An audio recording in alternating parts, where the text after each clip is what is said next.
ಕರ್ತನಾದ ಯೇಸು ಕ್ರಿಸ್ತರ ನಾಮದಲ್ಲಿ ನಿಮ್ಮೆಲ್ಲರಿಗೂ ನನ್ನ ಹೃದಯಪೂರ್ವಕದಿಂದ ವಂದನೆಗಳನ್ನು ತಿಳಿಸ್ತಾ ಇದ್ದೀನಿ. ಕ್ರಿಸ್ತನ ಸಾಕ್ಷಿಯನ್ನು ಕಾಣದಂತೆ ಮಾಯ ಮಾಡಿದ ಇಂದಿನ ಕ್ರೈಸ್ತರ ಸಾಕ್ಷಿಗಳು ಎಂಬ ಅಂಶವನ್ನು ನಿಮ್ಮೊಟ್ಟಿಗೆ ಮಾತನಾಡ್ತಾ ಇದ್ದೀನಿ. ಕ್ರಿಸ್ತನ ಸಾಕ್ಷಿಯನ್ನು ಕಾಣದಂತೆ ಮಾಯ ಮಾಡಿದ ಇಂದಿನ ಕ್ರೈಸ್ತರ ಸಾಕ್ಷಿಗಳು. ಬೈಬಲಲ್ಲಿ ನೋಡುವಾಗ ದೇವರು ನುಡಿದಿರುವಂಥ ಸಾಕ್ಷಿ ಇರುತ್ತೆ, ದೇವರ ಪ್ರವಾದಿಗಳು ನುಡಿದಿರುವಂಥ ಅವರ ಸಾಕ್ಷಿಯೂ ಇರುತ್ತೆ.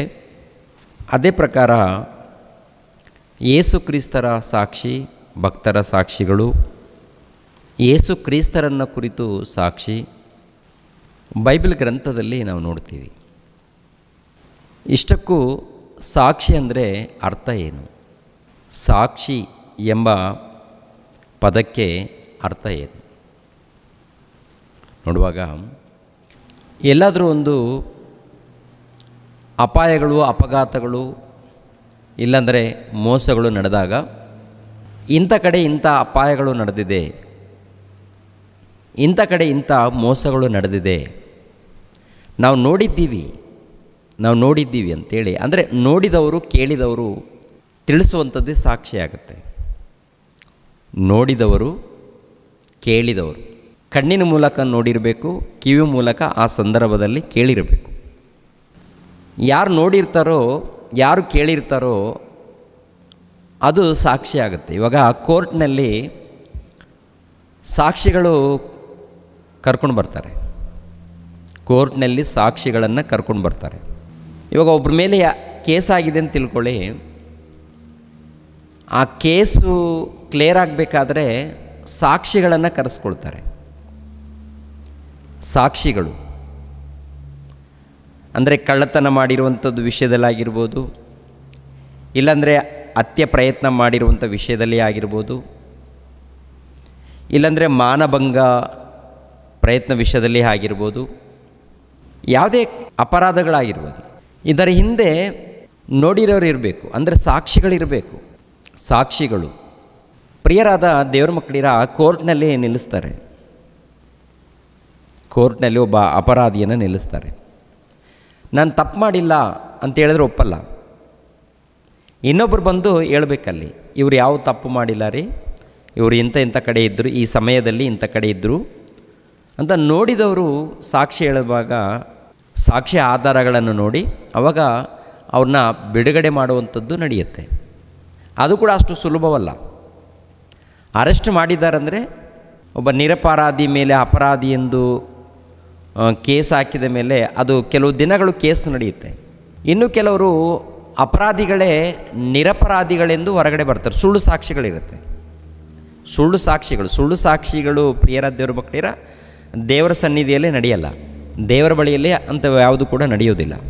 ಯಾಕೆಂದರೆ ಯಾರು ಸುಳ್ಳು ಸಾಕ್ಷಿಗಳು, ಯಾರು ಸುಳ್ಳಾಗಿ ಮಾತನಾಡ್ತಾ ಇದ್ದಾರೆ, ಯಾರು ನ್ಯಾಯವಾಗಿ ಮಾತನಾಡ್ತಾ ಇದ್ದಾರೆ ಎಲ್ಲ ಕೂಡ ದೇವರಿಗೆ ಗೊತ್ತು. ಆದರೆ ದೇವರು ಎಲ್ಲರನ್ನ ಪರಿಶೋಧನೆ ಮಾಡ್ತಾನೆ. ಸುಳ್ಳಾಗಿ ಮಾತನಾಡೋರು ಯಾರು, ನ್ಯಾಯವಾಗಿ ಮಾತನಾಡುವವರು ಯಾರು, ಎಲ್ಲವನ್ನೂ ಕೂಡ ದೇವರು ನೋಡ್ತಾರೆ. ದೇವರು ಖಂಡಿತವಾಗಿ ನೋಡ್ತಾರೆ. ಅವರವರ ಒಂದು ಪ್ರವರ್ತನೆಯಿಂದ, ಅವರವರ ಒಂದು ಕೆಲಸದಿಂದ ಅವರಿಗೆ ತೀರ್ಪಾಗುತ್ತೆ. ದೇವರು ಮಾಡುವಂಥ ತೀರ್ಪಿರಲಿ ಅದು. ಈ ಸಮಾಜದಲ್ಲಿ ಪ್ರಿಯರ ದೇವರ ಮಕ್ಕಳಿರೋ ಒಂದು ಪಂಚಾಯತಿ ಕಟ್ಟೆದಲ್ಲಾಗಿರ್ಬೋದು, ಇಲ್ಲಾಂದರೆ ಒಂದು ಕೋರ್ಟ್ನಲ್ಲಿ ಆಗಿರ್ಬೋದು, ಇಲ್ಲ ಪೊಲೀಸ್ ಸ್ಟೇಷನ್ಗಳಲ್ಲಿ ಆಗಿರ್ಬೋದು, ಎಲ್ಲಾದರೂ ಒಂದು ತೀರ್ಪು ಮಾಡಬೇಕಾದ್ರೆ ಸಾಕ್ಷಿಗಳಿರಬೇಕು. ಸಾಕ್ಷಿಗಳು ನೋಡಿದವರು ಇರಬೇಕು. ಇಂಥವ್ರು ತಪ್ಪು ಮಾಡಿಲ್ಲ, ಇವರು ತಪ್ಪು ಮಾಡಿದ್ದಾರೆ ಅಂತ ಒಂದು 2-3 ಸಾಕ್ಷಿಗಳಿರಬೇಕು. ಒಬ್ಬರು ಸಾಕ್ಷಿಯಿಂದ ಕೂಡ ಅದು ಇದಾಗಲ್ಲ. ಯಾಕೆಂದರೆ ಹಳೆ ಒಡಂಬಡಿಕೆಯಲ್ಲಿ ಪ್ರಿಯರಾದ ದೇವರ ಮಕ್ಕಳಿರ ದೇವರು ಬರೆಸಿರುವಂಥ ಮಾತುಗಳನ್ನು ಒಂದು ಸಾರಿ ಗಮನಿಸೋಣ. ಧರ್ಮೋಪದೇಶಕಾಂಡ 17ನೇ ಅಧ್ಯಾಯ 1ನೇ ವಚನದಿಂದ, ಧರ್ಮೋಪದೇಶಕಾಂಡ 17ನೇ ಅಧ್ಯಾಯ 1ನೇ ವಚನದಿಂದ 7ನೇ ವಚನದವರೆಗೆ ನೋಡೋಣ ಪ್ರಿಯರೇ. ಕುಂದು ಕೊರತೆಯಾಗಲಿ, ಯಾವ ದುರ್ಲಕ್ಷಣವಾಗಲಿ ಇರುವ ದನ ಕುರಿಗಳನ್ನು ನಿಮ್ಮ ದೇವರಾದ ಯೆಹೋವನಿಗೆ ಸಮರ್ಪಿಸಬಾರದು ಅಂತ ಹೇಳ್ತಾರೆ. ಅಂದರೆ ದೇವರಿಗೆ ಬಲಿ ಕೊಡುವಂಥ ವಿಷಯದಲ್ಲಿ ದೇವರನ್ನು ಆರಾಧಿಸುವಂಥ ವಿಷಯದಲ್ಲಿ, ದೇವರನ್ನು ಪೂಜಿಸುವಂಥ ವಿಷಯದಲ್ಲಿ ನ್ಯಾಯವಾಗಿರಬೇಕು. ಮತ್ತು ಅನ್ಯ ದೇವತೆಗಳಿಗೆ ಹೋಗಬಾರ್ದು. ಅಂದರೆ ಅವರ ಮಧ್ಯದಲ್ಲಿ, ಇಸ್ರಾಯೇಲ್ಯರ ಮಧ್ಯದಲ್ಲಿ ದೇವರು ಕೊಡುವಂಥ ಒಂದು ಆಜ್ಞೆ ಇದರಲ್ಲಿ ಕೂಡ. ಓಕೆನಾ? ಇವೆಲ್ಲ ನೋಡ್ಕೊಂಡು ಬರುವಾಗ 2ನೇ ವಚನ, ನಿಮ್ಮ ದೇವರಾದ ಯೆಹೋವನು ನಿಮಗೆ ಕೊಡುವ ಯಾವ ಊರಲ್ಲಿಯಾದರೂ ಯಾವ ಪುರುಷನಾಗಲಿ ಸ್ತ್ರೀಯಾಗಲಿ ನಿಮ್ಮ ದೇವರಾದ ಯೆಹೋವನ ನಿಬಂಧನೆಯನ್ನು ಮೀರಿ ಅನ್ಯ ದೇವತೆಗಳನ್ನಾಗಲಿ ಇಲ್ಲವೇ ಪೂಜಿಸಬಾರದೆಂದು ಆತನು ನಿಷೇಧಿಸಿರುವ ಸೂರ್ಯ ಚಂದ್ರ ನಕ್ಷತ್ರಗಳನ್ನಾಗಲಿ ಸೇವಿಸಿ ಪೂಜಿಸಿ ಯೆಹೋವನ ದೃಷ್ಟಿಯಲ್ಲಿ ದುಷ್ಟವಾದದ್ದನ್ನು ನಡೆಸಿದರೆ ನೀವು ಆ ಸಂಗತಿಗಳನ್ನು ಕೇಳಿದಾಗ ಸೂಕ್ಷ್ಮವಾಗಿ ವಿಚಾರಣೆಯನ್ನು ಮಾಡಬೇಕು. ಆಗ ಇಸ್ರಾಯೇಲ್ಯರಲ್ಲಿ ಯಾರಿಂದಾಗಲೂ ಆ ನಿಷಿದ್ಧ ಕಾರ್ಯವು ನಡೆದದ್ದು ನಿಜವೆಂದು ತಿಳಿದು ಬಂದರೆ ಆ ಪುರುಷರನ್ನಾಗಲಿ ಸ್ತ್ರೀಯನ್ನಾಗಲಿ ಹಿಡಿದು ಊರು ಹೊರಕ್ಕೆ ತಂದು ಕಲ್ಲುಗಳಿಂದ ಕೊಲ್ಲಬೇಕು. ಒಬ್ಬನೇ ಒಬ್ಬನ ಸಾಕ್ಷಿಯ ಮಾತಿನ ಮೇಲೆ ಯಾರಿಗೂ ಮರಣಶಿಕ್ಷೆಯಾಗಬಾರದು. ಮರಣಶಿಕ್ಷೆಯನ್ನು ವಿಧಿಸುವುದಕ್ಕೆ 2 ಇಲ್ಲವೇ 3 ಸಾಕ್ಷಿಗಳು ಇರಬೇಕು. 2 ಇಲ್ಲಂದರೆ 3 ಸಾಕ್ಷಿಗಳು. ನೋಡಿ ಪ್ರಿಯರಾದ ದೇವರ ಮಕ್ಕಳಿರ, ಒಂದು ಕೊಲೆ ಆಗಿರುತ್ತಲ್ಲ, ಆ ಕೊಲೆಯಾದಂಥ ಸಂದರ್ಭದಲ್ಲಿ ಕೂಡ ಸಾಕ್ಷಿ ಇರಬೇಕು. ಅದೇ ಪ್ರಕಾರ ಯಾರ ಮೇಲೆ ಅತ್ಯಾಚಾರ ನಡೆದಾಗ ಇಲ್ಲ ಮಾನಭಂಗ ನಡೆದಾಗ ಆ ವಿಷಯದಲ್ಲಿ ಕೂಡ ಸಾಕ್ಷಿಗಳಿರಬೇಕು. ಸಾಕ್ಷಿಗಳನ್ನು ಒಂದು ಪರಿಶೋಧನೆ ಮಾಡಿ ಅವರು ಹೇಳಿರುವಂಥ ಒಂದು ವಿಷಯಗಳನ್ನು ತಿಳ್ಕೊಂಡು ಆನಂತರ ತೀರ್ಪು ಮಾಡಬೇಕಂತಿರುತ್ತೆ. ಈ ಅನೇಕ ವಿಷಯಗಳನ್ನು ಇಲ್ಲಿ ಬರೆಯಲ್ಪಟ್ಟಿರುತ್ತೆ ಪ್ರಿಯರೇ. ಸಾಕ್ಷಿಗಳಂದರೆ ಇದು. ಅಂದರೆ ಒಂದು ಕಡೆ ನಡೆದಿರುವಂಥ ಘಟನೆಯನ್ನು ಇನ್ನೊಬ್ಬರು ತಿಳಿಸುವಂಥದ್ದೇ ಸಾಕ್ಷಿ ಆಗಿರುತ್ತೆ. ಯಾವುದೇ ಆಗಿರ್ಬೋದು, ಒಳ್ಳೆಯದಾಗಿರ್ಬೋದು ಇಲ್ಲಾಂದರೆ ಕೆಟ್ಟದ್ದು ಆಗಿರ್ಬೋದು. ಇಲ್ಲಿ ಇಂಥ ಕಡೆ ಒಳ್ಳೆಯದು ನಡೆದಿದೆ, ಇಂಥ ಕಡೆ ಕೆಟ್ಟದ್ದು ನಡೆದಿದೆ ಅಂತೇಳಿ ತಿಳಿಸುವಂಥದ್ದು ನೋಡಿದವರು ತಿಳಿಸ್ಬೇಕು. ಅದು ಸಾಕ್ಷಿ ಆಗುತ್ತೆ. ಇವಾಗ ಕ್ರೈಸ್ತರ ಸಮಾಜದಲ್ಲಿ ಸಾಕ್ಷಿಗಳು ಹೇಳ್ತಾ ಇರ್ತಾರೆ. ಇವಾಗ ಭಾನುವಾರ ಬಂತಂತ ತಿಳ್ಕೊಳ್ಳಿ, ಭಾನುವಾರ ಇಲ್ಲಾಂದರೆ ಪ್ರಿಯರಾದ ದೇವ್ರ ಮಕ್ಕಳಿರ ಯಾವುದಾದ್ರೂ ಕೂಟ ನಡೀತಾ ಇರುತ್ತೆ ನೋಡಿ. ಈ ಕೂಟಗಳಲ್ಲಿ ಈ ಸಾಕ್ಷಿಗಳ ಕಾರ್ಯಕ್ರಮ ನಡೆಯುತ್ತೆ. ಈ ಕೂಟಗಳಲ್ಲಿ ಸಾಕ್ಷಿಗಳ ಕಾರ್ಯಕ್ರಮ ನಡೆಯುತ್ತೆ. ಏನು ಸಾಕ್ಷಿಗಳ ಕಾರ್ಯಕ್ರಮ ಅಂತ ನೋಡುವಾಗ ಒಂದು ಸಾರಿ ನೀವು ಗಮನಿಸಬೇಕು. ತಪ್ಪುಗಳು ನಡೀತಾ ಇದೆ, ಅವುಗಳನ್ನು ನಾವು ಸರಿಪಡಿಸ್ಕೊಳ್ಬೇಕು. ಅದೇ ರೀತಿಯಲ್ಲಿ ಈ ಸಾಕ್ಷಿಗಳಲ್ಲಿ ಕೂಡ ಇಲ್ಲಿ ನಡೆಯುವಂಥದ್ದು ಸುಳ್ಳು ಎನ್ನುವಂಥದ್ದು ಕೂಡ ಗೊತ್ತಾಗುತ್ತೆ.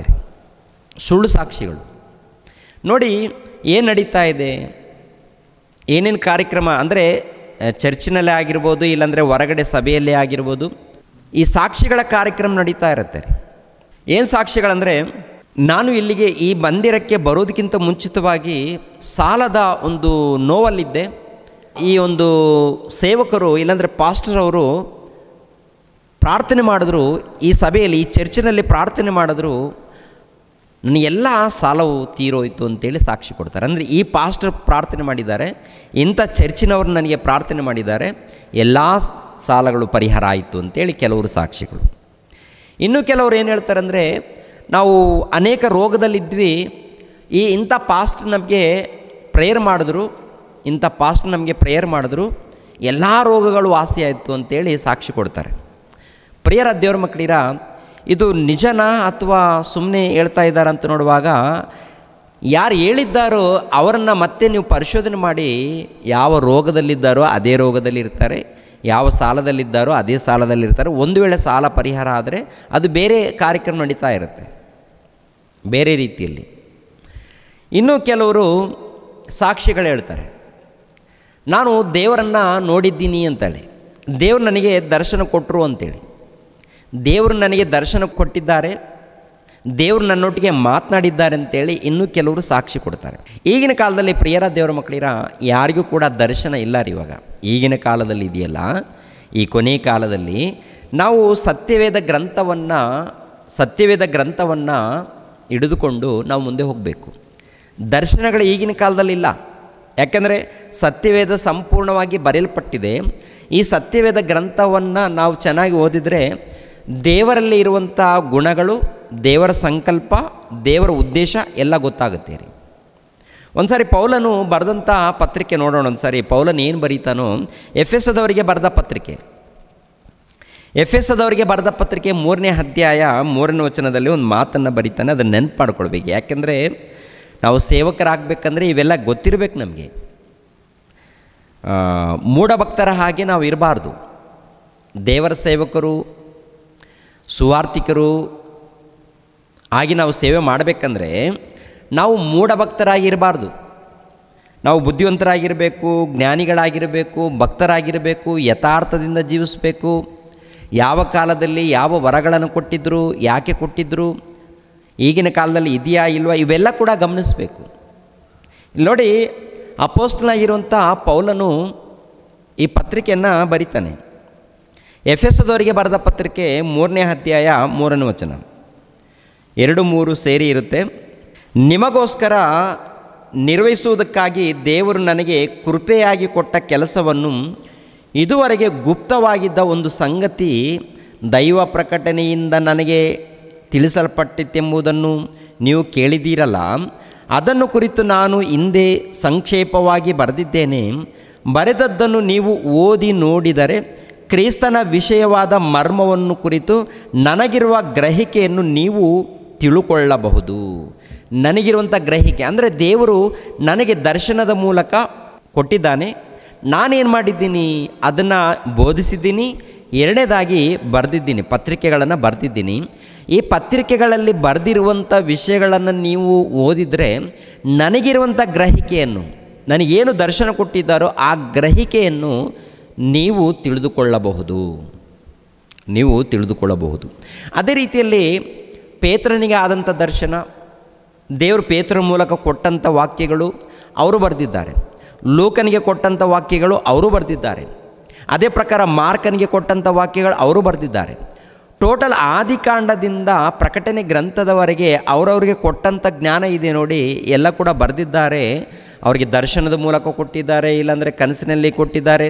ಅವೆಲ್ಲವೂ ಕೂಡ ಬರೆದಿದ್ದಾರೆ. ಬರೆದಿರುವಂಥ ವಚನಗಳನ್ನು, ವಾಕ್ಯಗಳನ್ನು ನಾವೇನು ಮಾಡಬೇಕು? ನಾವು ಈ ದಿನಗಳಲ್ಲಿ ಏನು ಮಾಡಬೇಕು ಪ್ರಿಯರೇ? ಚೆನ್ನಾಗಿ ಓದಬೇಕು, ಗ್ರಹಿಸಬೇಕು. ಓಕೆನಾ? ಆವಾಗ ದೇವರ ಒಂದು ಮರ್ಮ ಏನೆನ್ನುವಂಥದ್ದು, ರಹಸ್ಯವು ಏನೆನ್ನುವಂಥದ್ದು ಗೊತ್ತಾಗುತ್ತೆ. ಮತ್ತು ಹೊಸದಾಗಿ ಇವಾಗ ಈ ಕಾಲದಲ್ಲಿ ನನಗೆ ಕನಸು ಬಿತ್ತು, ಆ ಕನಸಿನಲ್ಲಿ ದೇವರು ದರ್ಶನ ಕೊಟ್ಟರು, ಇಲ್ಲಾಂದರೆ ವಾಕ್ಯಗಳು ಹೇಳಿದ್ರು, ಇವೆಲ್ಲ ಟೋಟಲ್ ಕಲ್ಪನೆಗಳು. ಇವೆಲ್ಲ ಕೂಡ ಈ ಕಾಲದಲ್ಲಿ ದರ್ಶನಗಳು ನಿಂತೋಗಿದೆ. ಈ ಕಾಲದಲ್ಲಿ ಕನಸುಗಳು ಅಂದರೆ ದೇವರು ಕನಸಿನಲ್ಲಿ ಬಂದು ಮಾತನಾಡಲ್ಲ. ಈ ಕಾಲದಲ್ಲಿ ಇಲ್ಲ ಪ್ರಿಯರೇ. ಯಾಕೆಂದರೆ ಬೈಬಲ್ ಸಂಪೂರ್ಣವಾಗಿ ಬರೆಸೋ ತನಕ ಆಯಾ ಕಾಲದಲ್ಲಿ ಅವರಿಗೆ ಕೊಟ್ಟಿದ್ದರು, ಅವರು ಮಾತನಾಡಿದ್ದಾರೆ, ಅಂದರೆ ಭಕ್ತರು ಮಾತನಾಡಿದ್ದಾರೆ. ಎರಡನೇದಾಗಿ ಗ್ರಂಥವನ್ನು ಬರೆದಿದ್ದಾರೆ. ಬರೆದಿರುವಂಥ ಗ್ರಂಥವನ್ನು ಚೆನ್ನಾಗಿ ಪರಿಶೋಧನೆ ಮಾಡಿ ಓದಿದಾಗ ದೇವರ ಗೂಢಾಂಶವನ್ನು ಎಲ್ಲ ಕೂಡ ಅರ್ಥ ಆಗುತ್ತಂತೆ. ಪರಿಶೋಧನೆ ಮಾಡಿ ಓದಬೇಕು, ಭಕ್ತಿ ಇರಬೇಕು. ಈಗಿನ ಕಾಲದಲ್ಲಿ ಏನಿದೆ ಅಂತ ನೋಡುವಾಗ ಇನ್ನೊಬ್ಬರನ್ನ ತಪ್ಪು ಹಿಡಿಯೋದಕ್ಕೆ ಬೈಬಲ್ ಓದ್ತಾರೆ. ಈ ಕಾಲದಲ್ಲಿ ನೋಡುವಾಗ ಪ್ರಿಯರ ದೇವ್ರ ಮಕ್ಕಳಿರ, ಇನ್ನೊಬ್ಬರನ್ನ ತಪ್ಪು ಹಿಡಿಯೋದಕ್ಕೆ ಬೈಬಲ್ ಓದ್ತಾ ಇದ್ದಾರೆ. ಇನ್ನೊಬ್ಬರನ್ನ ಅವಮಾನ ಪಡಿಸೋದಕ್ಕೆ ಬೈಬಲ್ ಓದ್ತಾ ಇದ್ದಾರೆ.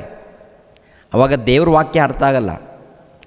ದೇವರ ವಾಕ್ಯವನ್ನು ಅರ್ಥ ಮಾಡಿಕೊಳ್ಬೇಕಾದ್ರೆ ಮೊದಲನೇದಾಗಿ ಭಕ್ತಿ ಇರಬೇಕು, ದೇವ್ರ ಮೇಲೆ ಪ್ರೀತಿ ಇರಬೇಕು, ಆಮೇಲೆ ವಾಕ್ಯಗಳನ್ನು ಓದಬೇಕು ಪ್ರಿಯರ ದೇವ್ರ ಮಕ್ಕಳೇ. ಆವಾಗ ಅನೇಕ ವಿಷಯಗಳು ಅರ್ಥ ಆಗುತ್ತೆ. ನೋಡಿ, ನಮ್ಮ ಸಮಾಜದಲ್ಲಿ ಸಾಕ್ಷಿಗಳು ಇದೆ. ಒಬ್ಬರೇನೋ ದೊಡ್ಡ ಸೇವಕ ಬರ್ತಾನೆ, ಈ ವಾರದಲ್ಲಿ ನಿಮ್ಗೇನು ಅದ್ಭುತ ನಡೆದಿದೆ ಹೇಳು ಅಂತೇಳಿ ಮೈಕು ಕೊಟ್ಟು ಅವರೇ ಹೇಳ್ತಾ ಇರ್ತಾರೆ, ನಿಮಗೆ ಈ ವಾರದಲ್ಲಿ ಏನು ಅದ್ಭುತಗಳು ನಡೆದಿದೆ, ಈ ವಾರದಲ್ಲಿ ನೀವು ಏನು ಅದ್ಭುತಗಳು ನಡೆದಿದೆ, ಬಂದು ನೀವು ಸಾಕ್ಷಿಗಳು ಹೇಳಬೇಕು ಅಂತ ಹೇಳ್ತಾರೆ. ಅಂದರೆ ಈ ಕೂಟಗಳು ನಡೆಯುವಾಗ ಪ್ರಾಮುಖ್ಯ ಏನು? ದೇವರ ಮಕ್ಕಳು ಬಂದಿದ್ದಾರೆ, ಎಲ್ಲರೂ ಬಂದಿದ್ದಾರಲ್ಲ, ಅವರೆಲ್ಲರಿಗೆ ವಾಕ್ಯಗಳನ್ನು ಹೇಳುವಂಥದ್ದು ಪ್ರಾಮುಖ್ಯನಾ, ಅಥವಾ ಇವರು ಯಾರನ್ನೋ ಕರೆಸ್ಬಿಟ್ಟು ನಿನಗೇನು ನಡೆದಿದೆಯಪ್ಪ ಈ ವಾರದಲ್ಲಿ, ನಿನಗೇನಪ್ಪ ನಡೆದಿದೆ ಈ ವಾರದಲ್ಲಿ, ಅಮ್ಮ ನಿನಗೇನು ನಡೆದಿದೆಯಮ್ಮ ಈ ವಾರದಲ್ಲಿ ಅಂಥೇಳಿ ಮೈಕ್ಗಳನ್ನು ಕೊಟ್ಟು ಸಮಯ ಪೂರ್ತಿ ವೃಧಾ ಮಾಡಿ ದೇವರ ವಾಕ್ಯವನ್ನು ಸರಿಯಾದ ರೀತಿಯಲ್ಲಿ ಹೇಳದೆ ಏನ್ರಿ ಸಭೆಯನ್ನು ತಪ್ಪು ದಾರಿಯಲ್ಲಿ ನಡೆಸುವಂಥ ಕ್ರೈಸ್ತರಿದ್ದಾರೆ ಪ್ರಿಯರೇ. ತಪ್ಪು ದಾರಿಯಲ್ಲಿ ನಡೆಸ್ತಾ ಇದ್ದಾರೆ. ಹಾಗೆ ನಡೆಸಿದರೆ ಮೊಟ್ಟ ಮೊದಲು ಬೋಧಕರು ನರಕಕ್ಕೆ ಹೋಗ್ತಾರೆ, ಎರಡನೇದಾಗಿ ಅವ್ರನ್ನ ಹಿಂಬಾಲಿಸುವಂಥ ವಿಶ್ವಾಸಿಗಳು ಕೂಡ ನರಕಕ್ಕೆ ಹೋಗ್ತಾರೆ. ಯಾಕೆಂದರೆ ಯಾಕೋಬನ ಬರೆದ ಪತ್ರಿಕೆಯಲ್ಲಿ ಒಂದು ಮಾತಿರುತ್ತೆ ನೋಡಿ ಒಂದು ಸಾರಿ. ಯಾಕೋಬನ ಬರೆದ ಪತ್ರಿಕೆ 3ನೇ ಅಧ್ಯಾಯ 1ನೇ ವಚನದಲ್ಲಿ, ಪ್ರಿಯರಾದ ದೇವ್ರ ಮಕ್ಕಳಿರ, ಯಾಕೋಬನ ಬರೆದ ಪತ್ರಿಕೆ 3ನೇ ಅಧ್ಯಾಯ 1ನೇ ವಚನ, ಸಹೋದರರೇ, ಬೋಧಕರಾದ ನಮಗೆ ಕಠಿಣವಾದ ತೀರ್ಪು ಆಗುವುದೆಂದು ತಿಳಿದುಕೊಂಡು ಬಹುಮಂದಿ ಬೋಧಕರಾಗಬೇಡಿರಿ. ಸಹೋದರರೇ, ಬೋಧಕರಾದ ನಮಗೆ ಕಠಿಣವಾದ ತೀರ್ಪಾಗುತ್ತೆ ಅಂತೆ. ಏನ್ರಿ, ಬೋಧಕರಾದ ನಮಗೆ ಕಠಿಣವಾದ ತೀರ್ಪಾಗುತ್ತಾ? ಬೋಧಕರಾದ ನಮಗೆ ಕಠಿಣವಾದ ತೀರ್ಪಾಗುತ್ತಾ? ಯಾಕೆ ತೀರ್ಪಾಗುತ್ತೆ? ದೇವರನ್ನು ಕುರಿತು ಪರಿಚಯ ಮಾಡಿದ್ದಾರಲ್ಲ, ದೇವರ ಸುವಾರ್ತೆಯನ್ನು ಸಾರಿದ್ದಾರಲ್ಲ, ದೇವರ ಸುವಾರ್ತೆಯನ್ನು ಸಾರಿದಂಥ ಬೋಧಕರಿಗೆ ಕಠಿಣವಾದ ತೀರ್ಪಾಗುತ್ತಾ? ಆಗುತ್ತಾ? ಇಲ್ಲಿ ದೇವರ ವಾಕ್ಯ ಬರೆಯಲ್ಪಟ್ಟಿದೆ ಅಲ್ವಾ? ಏನದು? ಸಹೋದರರೇ, ಯಾಕೋಬನು ಹೇಳ್ತಾರೆ, ಸಹೋದರರೇ, ಬೋಧಕರಾದ ನಮಗೆ ಕಠಿಣವಾದ ತೀರ್ಪು ಆಗುವುದೆಂದು ತಿಳಿದುಕೊಂಡು ಬಹು ಮಂದಿ ಬೋಧಕರಾಗಬೇಡಿ ಅಂತ ಹೇಳ್ತಾರೆ. ಒಂದು ವೇಳೆ ಬೋಧಕರಾದರೆ ಏನು ಮಾಡಬೇಕು? ಅನೇಕ ವಿಷಯಗಳಲ್ಲಿ ನಾವೆಲ್ಲರೂ ತಪ್ಪುವುದುಂಟು. ಒಬ್ಬನು ಮಾತಿನಲ್ಲಿ ತಪ್ಪದಿದ್ದರೆ ಅವನು ಶಿಕ್ಷಿತನು, ತನ್ನ ದೇಹವನ್ನೆಲ್ಲ ಸ್ವಾಧೀನಪಡಿಸಿಕೊಳ್ಳುವುದಕ್ಕೆ ಸಮರ್ಥನೂ ಆಗಿದ್ದಾನೆ. ಅಂದರೆ ಈಗಿನ ಕಾಲದಲ್ಲಿ ನೋಡುವಾಗ ಎಲ್ಲ ಸುಳ್ಳುಗಳು ಮಾತನಾಡ್ತಾ ಇರ್ತಾರೆ. ಸುಳ್ಳುಗಳು ಈ ಫೇಸ್ಬುಕ್ಗಳಲ್ಲಿ, ಇಲ್ಲಾಂದರೆ ವಾಟ್ಸಪ್ಗಳಲ್ಲಿ, ಇಲ್ಲಾಂದರೆ ಯೂಟ್ಯೂಬ್ಗಳಲ್ಲಿ ವಾಕ್ಯಗಳ ಮಾತಾಡಲ್ಲ, ವಾಕ್ಯಗಳನ್ನು ಕುರಿತು ಮಾತನಾಡಲ್ಲ. ಏನು ಮಾತುಗಳಂತ ನೋಡುವಾಗ ಎಲ್ಲ ವ್ಯರ್ಥವಾದಂಥ ಮಾತುಗಳು. ಸೇವಕರು ಎಂದು, ಬೋಧಕರೆಂದು ಕರೆಯಲ್ಪಡುವವರು ಅನೇಕರು ಏನಾಗಿದ್ದಾರೆ ಅಂತ ನೋಡುವಾಗ ಏನ್ರಿ, ಮಾತುಗಳನ್ನು ತಪ್ಪುತ್ತಾ ಇರ್ತಾರೆ. ಅಂದರೆ ದೇವರ ವಾಕ್ಯಗಳನ್ನು ತಪ್ಪಿ ಬೋಧನೆ ಮಾಡುವಂಥದ್ದು ನಡೀತಾ ಇದೆ, ದಾರಿ ತಪ್ಪುತ್ತಾ ಇದ್ದಾರೆ ಅನೇಕರು. ಹಾಗಿದ್ದಾಗ ಏನಾಗುತ್ತೆ ಗೊತ್ತಾ? ಕಠಿಣವಾದ ತೀರ್ಪಾಗುತ್ತೆ ಬೋಧಕರಿಗೇನೆ. ಆ ಬೋಧಕರ ಮಾತನ್ನು ಹಿಂಬಾಲಿಸಿದವರು ಯಾರಿದ್ದಾರೆ ಅವ್ರಿಗೂ ಕೂಡ ತೀರ್ಪಾಗುತ್ತೆ. ಯಾಕೆ? ಅವರೇನೋ ಮಾತಾಡಿದ್ರು, ಮತ್ತು ನೀವು ನೋಡಬೇಕಲ್ವಾ? ಏನು ನೋಡಬೇಕು? ದೇವರ ವಾಕ್ಯಗಳನ್ನು ನೋಡಬೇಕಲ್ವಾ? ಯಾಕೆ ನೋಡಿಲ್ಲ ಅಂಥೇಳಿ ವಿಶ್ವಾಸಿಗಳನ್ನು ಕೂಡ ದೇವರು ತೀರ್ಪು ಮಾಡ್ತಾನೆ, ಬಿಡಲ್ಲ ರೀ. ಅದಕ್ಕೆ ನಾವು ಏನು ಮಾಡಬೇಕು? ಎಲ್ಲವನ್ನು ಗಮನಿಸಬೇಕು. ಇಲ್ಲಿ ನಡೆಯುವಂಥದ್ದು ದೇವರ ಕಾರ್ಯಕ್ರಮ ನಡೀತಾ ಇದೆಯಾ, ಅಥವಾ ಭಿನ್ನವಾಗಿ ನಡೀತಾ ಇದೆಯಾ, ಅಥವಾ ಮನುಷ್ಯರಿಗೆ ಸಂಬಂಧಪಟ್ಟ ಕಲ್ಪನೆ ಕಥೆಗಳ ಮೂಲಕ ನಡೀತಾ ಇದೆಯಾ? ಇಲ್ಲಿ ಕಲ್ಪನೆ ಕಥೆಗಳು ಬೋಧಿಸಲ್ಪಡ್ತಾ ಇದೆಯಾ? ಇಲ್ಲಿ ಏನು ನಡೀತಾ ಇದೆ?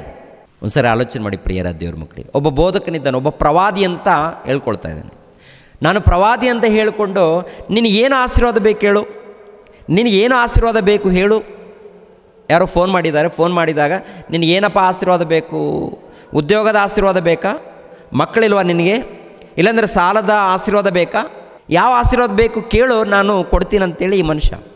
ಇನ್ನೊಬ್ಬರು ಬಂದು ಈ ರೋಗದಲ್ಲಿ, ಅನಾರೋಗ್ಯದಲ್ಲಿ, ಯಾವುದೊಂದು ತೊಂದರೆಗಳಲ್ಲಿರ್ತಾರೆ. ತೊಂದರೆಗಳಲ್ಲಿದ್ದಾಗ ಸೇವಕರ ಬಳಿಯಲ್ಲಿ ಹೋದಾಗ, ಪ್ರಿಯರೇ, ಆ ಸೇವಕರ ಬಳಿಯಲ್ಲಿ ಹೋದಾಗ ಏನು ಹೇಳ್ತಾರೆ? ನಿಮಗೆ ಎಲ್ಲ ಸಮಸ್ಯೆಗಳನ್ನು ಪರಿಹಾರ ಮಾಡ್ತೀವಿ, ನೀವು 20,000 ರೂಪಾಯಿ ಕಾಣಿಕೆ ಕೊಡಬೇಕು, ಆಮೇಲೆ ಇಷ್ಟು kg ಗೋಡಂಬಿ ಕೊಡಬೇಕು, ಇಲ್ಲಾಂದರೆ ದ್ರಾಕ್ಷಿ ಕೊಡಬೇಕು, ಡ್ರೈ ಫ್ರೂಟ್ಸ್ ಕೊಡಬೇಕು. ಇವೆಲ್ಲ ಕೂಡ ಕೊಟ್ಟಾಗ ನಾವು ಪ್ರಾರ್ಥನೆ ಮಾಡ್ತೀವಿ, ನಿಮಗೆ ಬಿಡುಗಡೆ ಆಗುತ್ತೆ, ಸಾಲದ ಬಿಡುಗಡೆ ಆಗುತ್ತೆ, ರೋಗದ ಬಿಡುಗಡೆ ಆಗುತ್ತೆ, ಸೈತಾನನ ಮೂಲಕ ಎಲ್ಲ ಬಿಡುಗಡೆ ಆಗುತ್ತೆ ಅಂತೇಳಿ ಮಾತನಾಡುವಂಥದ್ದು. ಆನಂತರ ಕೆಲವ್ರ ಮೂಲಕ ಸಾಕ್ಷಿಗಳನ್ನು ಕಲೆಕ್ಟ್ ಮಾಡಿಕೊಂಡು, ಅವೆಲ್ಲ ಸುಳ್ಳು ಸಾಕ್ಷಿ, ನಿಜವಾಗಲೂ ವಾಸ್ತವವಾಗಿ ನಡೆದಿರಲ್ಲ ಪ್ರಿಯರೇ. ಸಾಕ್ಷಿ ಅಂದರೆ ಏನು ಗೊತ್ತಾ? ಇವರ ಬಳಿಯಲ್ಲಿ ನಡೆದಿರುವಂಥ ಸಂಗತಿಯನ್ನು ಇನ್ನೊಬ್ಬರು ಬಂದು ಹೇಳುವಂಥದ್ದು. ನಾನೇ ಹೇಳ್ಕೊಂಡ್ರೆ ಸಾಕ್ಷಿ ಆಗಲ್ಲ, ನಾನು ಬಂದು ನನ್ನನ್ನು ಕುರಿತು ನಾನು ಹೇಳ್ಕೊಂಡ್ರೆ ಸಾಕ್ಷಿ ಆಗಲ್ಲ, ಇನ್ನೊಬ್ಬರು ಬಂದು ಹೇಳ್ಬೇಕದು, ಅದು ಸಾಕ್ಷಿ ಆಗುತ್ತೆ. ಪ್ರಿಯರಾದ ದೇವರ ಮಕ್ಕಳಿರ, ಸಭೆಗಳಲ್ಲಿ ನೋಡುವಾಗ ಅನೇಕ ತಪ್ಪುಗಳು ನಡೀತಾ ಇದೆ, ತುಂಬ ತಪ್ಪುಗಳು ನಡೀತಾ ಇದೆ, ಅನ್ಯಾಯ ನಡೀತಾ ಇದೆ, ಮೋಸ ನಡೀತಾ ಇದೆ. ಅವು ಸರಿಯಾಗಬೇಕು. ಎಲ್ಲ ಕಾರ್ಯಕ್ರಮಗಳು ಒಂದು ಸಾರಿ ಏನೇನು ಕಾರ್ಯಕ್ರಮಗಳು ನಡೀತಾ ಇದೆ. ರೋಗದಲ್ಲೇನು, ಹೊಟ್ಟೆಯಲ್ಲೇನೋ ನಮಗೆ ಗಡ್ಡೆ ಇತ್ತು ಅಂತಾರೆ, ಹೊಟ್ಟೆಯಲ್ಲಿ ಏನೋ ಇತ್ತು ಅಂತ ಹೇಳ್ತಾರೆ. ಇವರು ಪ್ರಾರ್ಥನೆ ಮಾಡುವುದರಿಂದ ಏಕ್ದಮ್ ಮಾಯ ಆಯಿತು ಅಂತ ಹೇಳ್ತಾರೆ. ಪ್ರಿಯರಾದ ದೇವ್ರ ಮಕ್ಕಳಿಗೆ, ಏನು ನಡೀತಾ ಇದೆ? ನಿಜವಾಗಲೂ ನಡೀತಾ ಇದೆಯಾ ಅಥವಾ ಮೋಸ ನಡೀತಾ ಇದೆಯಾ? ಏನು ನಡೀತಾ ಇದೆ ಅಂತ ನೋಡುವಾಗ ಏನ್ರಿ, ವಾಕ್ಯಕ್ಕೆ ವಿರುದ್ಧವಾದಂಥ ಕಾರ್ಯಕ್ರಮಗಳು ನಡೀತಾ ಇದೆ ನೋಡಿ. ಕೊರಿಂಥದವರಿಗೆ ಬರೆದ ಮೊದಲನೇ ಪತ್ರಿಕೆ 15ನೇ ಅಧ್ಯಾಯ 19ನೇ ವಚನವನ್ನು ನೋಡಿ ಪ್ರಿಯರೇ. ಕೊರಿಂಥದವರಿಗೆ ಬರೆದ ಮೊದಲನೇ ಪತ್ರಿಕೆ 15ನೇ ಅಧ್ಯಾಯ 19ನೇ ವಚನ. ಈ ಜೀವಮಾನ ಕಾಲದ ಪೂರ್ತಿಗೆ ನಾವು ಕ್ರಿಸ್ತನಲ್ಲಿ ನಿರೀಕ್ಷೆ ಇಟ್ಟುಕೊಂಡದ್ದೇ ಹೊರತು ಮತ್ತೇನು ಇಲ್ಲದಿದ್ದರೆ ಎಲ್ಲ ಮನುಷ್ಯರಲ್ಲಿಯೂ ನಿರ್ಭಾಗ್ಯರಿ ಸರಿ. ಅಂದರೆ ಕ್ರಿಸ್ತನನ್ನು ನಾವು ನಂಬಿದ್ದೀವಿ ಅಂದರೆ ಯಾಕೆ ನಂಬಬೇಕು? ನಾವು ಈ ಲೋಕದಲ್ಲಿ ರೋಗ ಹೋಗುತ್ತೆ ಅಂತ ನಂಬಬೇಕಾ? ಉದ್ಯೋಗ ಬರುತ್ತೆ ಎಂದು ನಂಬಬೇಕಾ? ಸಮಸ್ಯೆಗಳು ಪರಿಹಾರ ಆಗುತ್ತೆ ಎಂದು ನಂಬಬೇಕಾ? ಆ ರೀತಿ ನಂಬಿಕೊಂಡ್ರೆ ಮನುಷ್ಯರು ಎಲ್ಲರಿಗಿಂತ ನಿರ್ಭಾಗ್ಯನು, ದೌರ್ಭಾಗ್ಯನು ಅಂತ ಹೇಳ್ತಾರೆ. ಪ್ರಭು ಹೇಳಿರುವಂಥ ಮಾತು. ಯಾಕೆಂದರೆ ಅಪೋಸ್ತಲನಾಗಿರುವಂಥ ಪೌಲನು ಹೇಳಿರುವಂಥ ಮಾತುಗಳು ಇದೆಯಲ್ಲ, ಪವಿತ್ರ ಆತ್ಮನ ಮೂಲಕ ಭರಿಸಲ್ಪಟ್ಟಂಥ ಮಾತುಗಳು. ಈ ಜೀವಮಾನ ಕಾಲದ ಪೂರ್ತಿಗೆ ನಾವು ಕ್ರಿಸ್ತನಲ್ಲಿ ನಿರೀಕ್ಷೆ ಇಟ್ಟುಕೊಂಡದ್ದೇ ಹೊರತು ಮತ್ತೇನು ಇಲ್ಲದಿದ್ದರೆ ಎಲ್ಲ ಮನುಷ್ಯರಲ್ಲಿ ನಿರ್ಭಾಗ್ಯರು. ಅಂದರೆ ಯೇಸು ಕ್ರಿಸ್ತರ ಬಳಿಗೆ ಹೋದರೆ ನಮಗೆ ಸಮಸ್ಯೆಗಳು ಪರಿಹಾರ ಆಗುತ್ತೆ, ಆಮೇಲೆ ನಾವು ಸಾಕ್ಷಿ ಹೇಳೋಣ ಅಂಥೇಳಿ ಈ ರೀತಿ ಇಲ್ಲದ್ದು ಸಲ್ಲದ್ದು ಹೇಳುವಂಥದ್ದು, ಇಲ್ಲಾಂದರೆ ಕಥೆಗಳನ್ನು ಹೇಳುವಂಥದ್ದು, ಕಲ್ಪನೆ ಮಾಡಿಕೊಂಡು ಹೇಳುವಂಥದ್ದು ಮಾಡಿದಾಗ ಏನ್ರಿ ನಿರ್ಭಾಗ್ಯರು, ದೌರ್ಭಾಗ್ಯರು ಅಂತ ಹೇಳ್ತಾನೆ. ಆ ರೀತಿ ಮಾಡಿದ್ರೆ ಶಾಪಗ್ರಸ್ತರು, ಪಾಪಿಗಳಾಗ್ತಾರೆ ಪ್ರಿಯರೇ. ಆ ರೀತಿ ಮಾಡಬಾರ್ದು. ಯಾಕೆಂದರೆ ಈ ಲೋಕದಲ್ಲಿ ಬಂದಿರುವಂಥ ನಾವು, ಈ ಲೋಕದಲ್ಲಿ ಇದ್ದಂಥ ನಾವು ಭಕ್ತಿಯಿಂದ ನಡಿಬೇಕು. ಯೇಸು ಕ್ರಿಸ್ತರನ್ನು ನಂಬಿಕೊಂಡ ಮೇಲೆ ಭಕ್ತಿಯಿಂದ ನಡಿಬೇಕು. ದೇವರ ರಾಜ್ಯಕ್ಕಾಗಿ ನೀತಿಗಾಗಿ ತವಕ ಪಡಬೇಕು. ದೇವರ ರಾಜ್ಯಕ್ಕಾಗಿ ನೀತಿಗಾಗಿ ತವಕ ಪಡಬೇಕು. ದೇವರು ಏನು ಬೇಕೋ ಕೊಡ್ತಾರೆ ಖಂಡಿತವಾಗಿ. ಒಂದು ವೇಳೆ ಕೊಟ್ಟಿಲ್ಲ ಅಂದರೂ ಕೂಡ ಈ ಲೋಕದಲ್ಲಿ ತವಕ ಏನೋ ಇದ್ರಿಗೋಸ್ಕರ ತವಕ ಅಲ್ಲ, ದೇವ್ರಿಗೋಸ್ಕರ ತವಕ ಇರಬೇಕು. ದೇವರ ರಾಜ್ಯಕ್ಕಾಗಿ ತವಕ ಇರಬೇಕು. ದೇವರ ನೀತಿಗಾಗಿ ತವಕ ಇರಬೇಕು.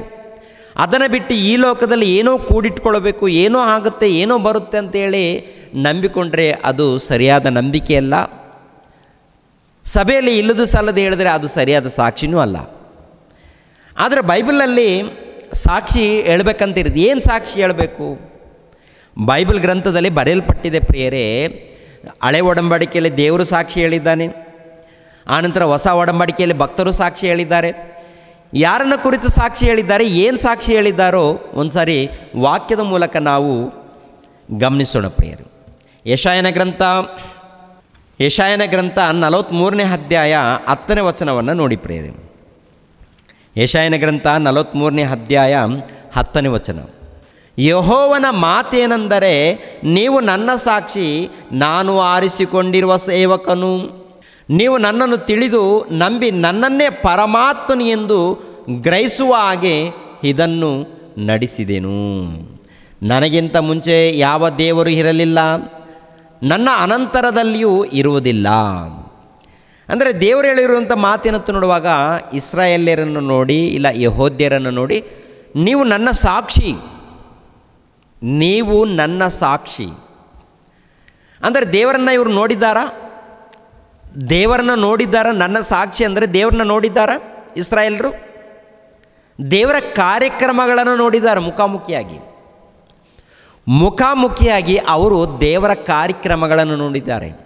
ಅವರ ಬಳಿಯಲ್ಲಿ ಪ್ರವಾದಿಗಳು, ಅವರ ಬಳಿಯಲ್ಲಿ ಅನೇಕ ಅದ್ಭುತಗಳು, ಸೂಚಕ ಕ್ರಿಯೆಗಳು ಅವ್ರು ನೋಡಿದ್ದಾರೆ ಪ್ರಿಯರೇ. ಅದಕ್ಕೆ ನೀವು ನನ್ನ ಸಾಕ್ಷಿ ಅಂತೇಳಿ ಅವರನ್ನು ಕುರಿತು ಹೇಳುವಂಥ ಮಾತು. ಆಮೇಲೆ ನೋಡಿ, ಯೋಹಾನನು ಯೇಸು ಕ್ರಿಸ್ತರನ್ನು ಕುರಿತು ಸಾಕ್ಷಿ ಹೇಳುವಂಥದ್ದು ನೋಡುತ್ತೆ. ಒಂದು ಸಾರಿ ಎಲ್ಲಿರುತ್ತೆ ಆ ಮಾತು ಅಂತ ನೋಡುವಾಗ, ಯೋಹಾನನು ಬರೆದ ಸುವಾರ್ತೆ ಏನ್ರಿ, ಯೋಹಾನನು ಬರೆದ ಸುವಾರ್ತೆ 1ನೇ ಅಧ್ಯಾಯ 6ನೇ ವಚನ. ಯೋಹಾನನು ಬರೆದ ಸುವಾರ್ತೆ 1ನೇ ಅಧ್ಯಾಯ 6ನೇ ವಚನವನ್ನು ನೋಡೋಣ ಪ್ರಿಯರೇ. ದೇವರು ಕಳಿಸಿದ ಒಬ್ಬ ಮನುಷ್ಯನು ಬಂದನು, ಅವನ ಹೆಸರು ಯೋಹಾನನು. ಈ ಯೋಹಾನನು ಸಾಕ್ಷಿಗಾಗಿ ಬಂದನು. ಯಾರ ಸಾಕ್ಷಿಗಾಗಿ ಬಂದಿದ್ದಾನೆ ಯೋಹಾನನು? ತನ್ನ ಮೂಲಕವಾಗಿ ಎಲ್ಲರೂ ನಂಬುವುದಕ್ಕೆ ಅವನು ಆ ಬೆಳಕಿನ ವಿಷಯದಲ್ಲಿ ಸಾಕ್ಷಿ ಕೊಡುವುದಕ್ಕೆ ಬಂದನು. ಅವನೇ ಆ ಬೆಳಕಲ್ಲ, ಆ ಬೆಳಕಿನ ವಿಷಯದಲ್ಲಿ ಸಾಕ್ಷಿ ಕೊಡುವುದಕ್ಕಾಗಿ ಬಂದವನು. ನಿಜವಾದ ಬೆಳಕು ಲೋಕಕ್ಕೆ ಬರುವುದಾಗಿತ್ತು. ಆ ಬೆಳಕೆ ಪ್ರತಿ ಮನುಷ್ಯನಿಗೂ ಬೆಳಕನ್ನು ಕೊಡುವಂಥದ್ದು. ಆತನು ಲೋಕದಲ್ಲಿ ಇದ್ದನು ಮತ್ತು ಲೋಕವು ಆತನ ಮೂಲಕವಾಗಿ ಉಂಟಾಯಿತು. ಯಾರ ಬಗ್ಗೆ? ಯೇಸುಕ್ರಿಸ್ತರ ಬಗ್ಗೆ. ಅಂದರೆ ಯೇಸುಕ್ರಿಸ್ತರು ನಿಜವಾದ ಬೆಳಕು. ಆ ನಿಜವಾದ ಬೆಳಕನ್ನು ಕುರಿತು ಯೋಹಾನನು ಸಾಕ್ಷಿ ಕೊಡೋದಕ್ಕೆ ಬಂದಿದ್ದಾನಂತೆ. ದೀಕ್ಷಾ ಸ್ನಾನ ಕೊಡುವಂಥ ಯೋಹಾನನಿದ್ದಾನಲ್ಲ, ಈ ದೀಕ್ಷಾ ಸ್ನಾನ ಕೊಡುವಂಥ ಯೋಹಾನನು ಸಾಕ್ಷಿ ಕೊಡೋದಕ್ಕೆ ಬಂದಿದ್ದಾನೆ. ಏನು ಸಾಕ್ಷಿ ಕೊಟ್ಟಿದ್ದಾನೆ ಒಂದು ಸಾರಿ ನೋಡಿ ಪ್ರಿಯರ ದೇವರ ಮಕ್ಕಳಿರ. 1ನೇ ಅಧ್ಯಾಯ 29ನೇ ವಚನದಿಂದ, ಮರುದಿನ ಯೋಹಾನನು ತನ್ನ ಕಡೆಗೆ ಬರುವ ಯೇಸುವನ್ನು ನೋಡಿ, ಅಗೋ ಯಜ್ಞಕ್ಕೆ ದೇವರು ನೇಮಿಸಿದ ಕುರಿ, ಲೋಕದ ಪಾಪವನ್ನು ನಿವಾರಣೆ ಮಾಡುವವನು ನನ್ನ ಹಿಂದೆ ಬರುವವನು, ನನಗಿಂತ ಮೊದಲೇ ಇದ್ದದರಿಂದ ನನಗೆ ಮುಂದಿನವನಾದನು ಎಂದು ನಾನು ಹೇಳಿದ ಮಾತು ಈತನ ವಿಷಯವಾಗಿ. ನನಗೂ ಈತನ ಗುರುತು ಇರಲಿಲ್ಲ, ಆದರೆ ಆತನನ್ನು ಇಸ್ರಾಯೇಲರಿಗೆ ತಿಳಿಯಪಡಿಸೋದಕ್ಕೋಸ್ಕರವೇ ನಾನು ನೀರಿನ ಸ್ನಾನವನ್ನು ಮಾಡಿಸುವವನಾಗಿ ಬಂದೆನು ಅಂದನು. ಇದಲ್ಲದೆ ಯೋಹಾನನು ಸಾಕ್ಷಿ ಕೊಟ್ಟು ಹೇಳಿದ್ದೇನೆಂದರೆ, ದೇವರ ಆತ್ಮವು ಪಾರಿವಾಳದಂತೆ ಆಕಾಶದಿಂದ ಇಳಿಯುವುದನ್ನು ನೋಡಿದೆನು. ಅದು ಆತನ ಮೇಲೆ ನೆಲೆಗೊಂಡಿತು. ನನಗೂ ಆತನ ಗುರುತಿರಲಿಲ್ಲ, ಆದರೆ ನೀರಿನ ಸ್ನಾನವನ್ನು ಮಾಡಿಸುವುದಕ್ಕೆ ನನ್ನನ್ನು ಕಳಿಸಿದಾತನು ಯಾವನ ಮೇಲೆ ಆತೋ ಇಳಿದು ಬಂದು ಇರುವುದನ್ನು ನೀನು ನೋಡುವೆಯೋ ಆತನೇ ಪವಿತ್ರ ಆತ್ಮದ ಸ್ಥಾನವನ್ನು ಕೊಡುವನು ಎಂದು ತಾನೇ ನನಗೆ ಹೇಳಿದನು. ನಾನು ಅದನ್ನು ನೋಡಿ ಈತನೇ ದೇವರ ಕುಮಾರನೆಂದು ಸಾಕ್ಷಿ ಕೊಟ್ಟಿದ್ದೇನೆ ಅಂದನು. ಈತನೇ ದೈವ ಕುಮಾರನು ಅಂತ ಸಾಕ್ಷಿ ಕೊಟ್ಟಿದ್ದಾನೆ. ಯಾರನ್ನು ಕುರಿತು? ಯೇಸುಕ್ರಿಸ್ತರನ್ನು ಕುರಿತು. ಯೇಸುಕ್ರಿಸ್ತರನ್ನು ಕುರಿತು ಸಾಕ್ಷಿ ಕೊಡುವಂಥದ್ದು. ಈತನು ಲೋಕ ಪಾಪವನ್ನು ಹೊತ್ಕೊಂಡು ಹೋಗುವಂಥ ದೇವರ ಕುರಿಮರಿ, ಲೋಕಕ್ಕೆ ರಕ್ಷಣೆಯನ್ನು ಕೊಡುವಂಥ ದೇವರ ಮಗನು, ದೈವ ಕುಮಾರನು ಅಂಥೇಳಿ ಯೇಸುಕ್ರಿಸ್ತರನ್ನು ಕುರಿತು ಯೋಹಾನನು ಸಾಕ್ಷಿ ಕೊಡ್ತಾ ಇದ್ದಾನೆ. ಇದು ಪ್ರಾರಂಭ. ದೀಕ್ಷಾಸ್ನಾನ ಪಡೆದಾಗ ಮತ್ತಾರು ಸಾಕ್ಷಿ ಕೊಟ್ಟಿದ್ದಾರೆ ಅಂತ ನೋಡುವಾಗ ಮತ್ತಾಯನ ಬರೆದ ಸುವಾರ್ತೆ 3ನೇ ಅಧ್ಯಾಯ 16ನೇ ವಚನವನ್ನು ನೋಡಿ. 3ನೇ ಅಧ್ಯಾಯ 16ನೇ ವಚನ. ಅಂದರೆ ಯೇಸುಕ್ರಿಸ್ತರು ದೀಕ್ಷಾಸ್ನಾನ ಮಾಡಿಸ್ಕೊಳ್ತಾರೆ. ದೀಕ್ಷಾಸ್ನಾನ ಪಡೆದುಕೊಂಡ ಮೇಲೆ ಯಾರು ಸಾಕ್ಷಿ ಕೊಡ್ತಾರೆ ಯೇಸುಕ್ರಿಸ್ತರನ್ನು ಕುರಿತು? 16, ಯೇಸು ಸ್ನಾನ ಮಾಡಿಸಿಕೊಂಡ ಕೂಡಲೇ ನೀರಿನಿಂದ ಮೇಲಕ್ಕೆ ಬರಲು ಇಗೋ ಆತನಿಗೆ ಆಕಾಶವು ತೆರೆಯಿತು ಮತ್ತು ದೇವರ ಆತ್ಮ ಪಾರಿವಾಳದ ಹಾಗೆ ಇಳಿದು ತನ್ನ ಮೇಲೆ ಬರುವುದನ್ನು ಕಂಡೆನು. ಆಗ ಈತನು ಪ್ರಿಯನಾಗಿರುವ ನನ್ನ ಮಗನು, ಈತನನ್ನು ನಾನು ಮೆಚ್ಚಿದ್ದೇನೆ ಎಂದು ಆಕಾಶವಾಣಿ ಆಯಿತು. ಈತನನ್ನು ಮೆಚ್ಚಿದ್ದೇನೆ ಎಂದು ಆಕಾಶವಾಣಿ ಆಯಿತು. ಅಂದರೆ ಯೋಹಾನನು ಯೇಸುಕ್ರಿಸ್ತರನ್ನು ಕುರಿತು ಸಾಕ್ಷಿ ಕೊಟ್ಟಿದ್ದಾರೆ. ಅದೇ ಪ್ರಕಾರ ತಂದೆಯಾದ ದೇವರು ಕೂಡ ಈತನು ನನ್ನ ಪ್ರಿಯ ಕುಮಾರನು, ಈತನು ನನ್ನ ಪ್ರಿಯ ಕುಮಾರನು ಅಂತೇಳಿ ಸಾಕ್ಷಿ ಕೊಟ್ಟಿದ್ದಾರೆ ಪ್ರಿಯ. ಮತ್ತು ಈಗಿನ ಕಾಲದಲ್ಲಿ ಯೇಸುಕ್ರಿಸ್ತರನ್ನು ದೈವ ಕುಮಾರನೆಂದು ಪರಿಚಯ ಮಾಡದೆ, ದೇವರ ಕುಮಾರನೆಂದು ಪರಿಚಯ ಮಾಡದೆ ಏನ್ರಿ ಇಷ್ಟ ಬಂದ ಕ್ರಿಸ್ತನನ್ನು ಕುರಿತು ಪರಿಚಯ ಮಾಡ್ತಾರೆ. ಇಷ್ಟ ಬಂದ ಹಾಗೆ, ಯಾರಿಗೆ ಇಷ್ಟ ಬಂದಿದೆಯೋ ಅವ್ರು ಇಷ್ಟ ಬಂದ ಹಾಗೆ ಪರಿಚಯ. ಅಂದರೆ ಬೈಬಲ್ ಗ್ರಂಥವನ್ನು ಪರಿಶೋಧನೆ ಮಾಡದೆ, ಇದ್ದ ವಿಷಯಗಳನ್ನು ಆಲೋಚನೆ ಮಾಡದೆ ಇಷ್ಟ ಬಂದ ಹಾಗೆ ಪ್ರಪಂಚಕ್ಕೆ ಪರಿಚಯ ಮಾಡಿಬಿಟ್ಟಿದ್ದಾರೆ. ಅಂದರೆ ದೇವರನ್ನು ಪಕ್ಕಕ್ಕಿಟ್ಟು, ಪವಿತ್ರಾತ್ಮನನ್ನು ಪಕ್ಕಕ್ಕಿಟ್ಟು ಈತನೇ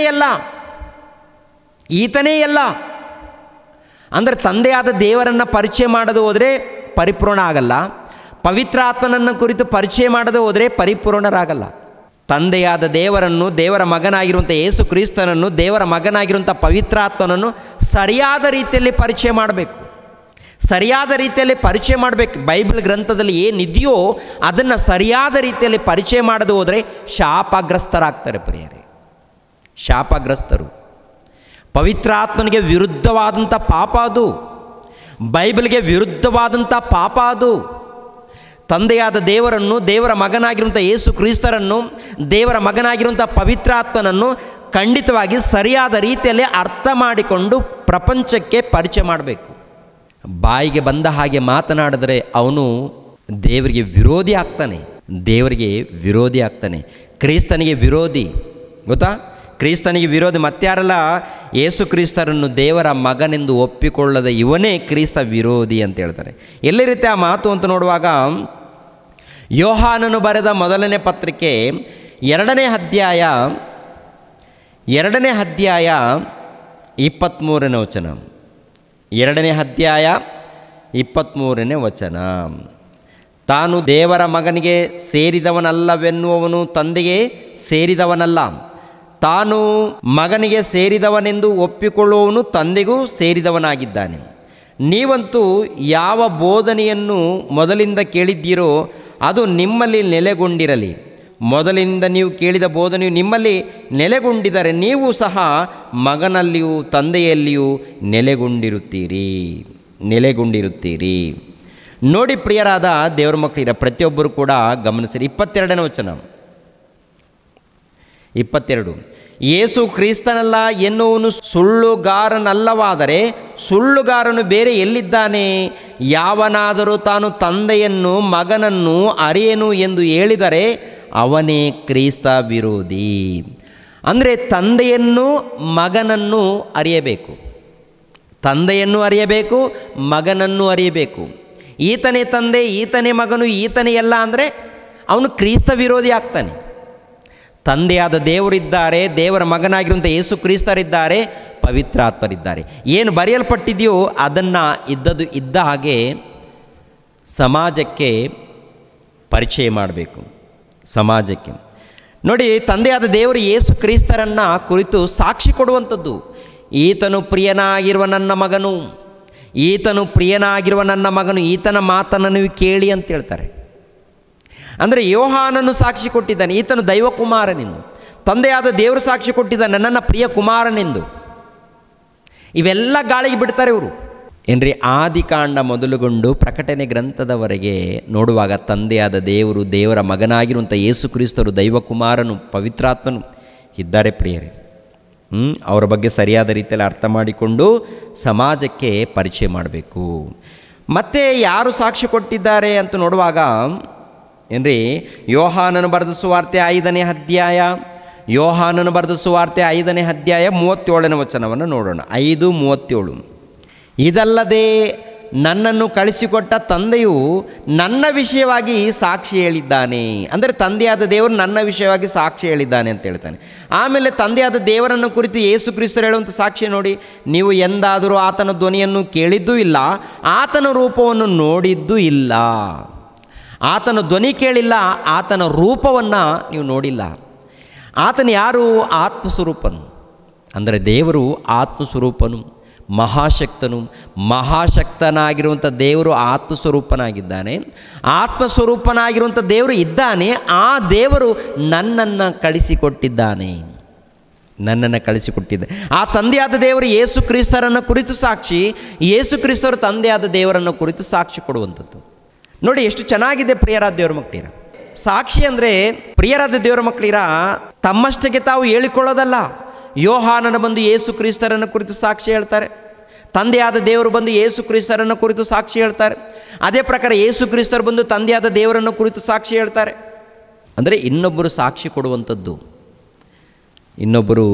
ಕೊಡುವಂಥದ್ದು ನೋಡುತ್ತೇವೆ ಪ್ರಿಯರಾದ ದೇವರ ಮಕ್ಕಳಿರ.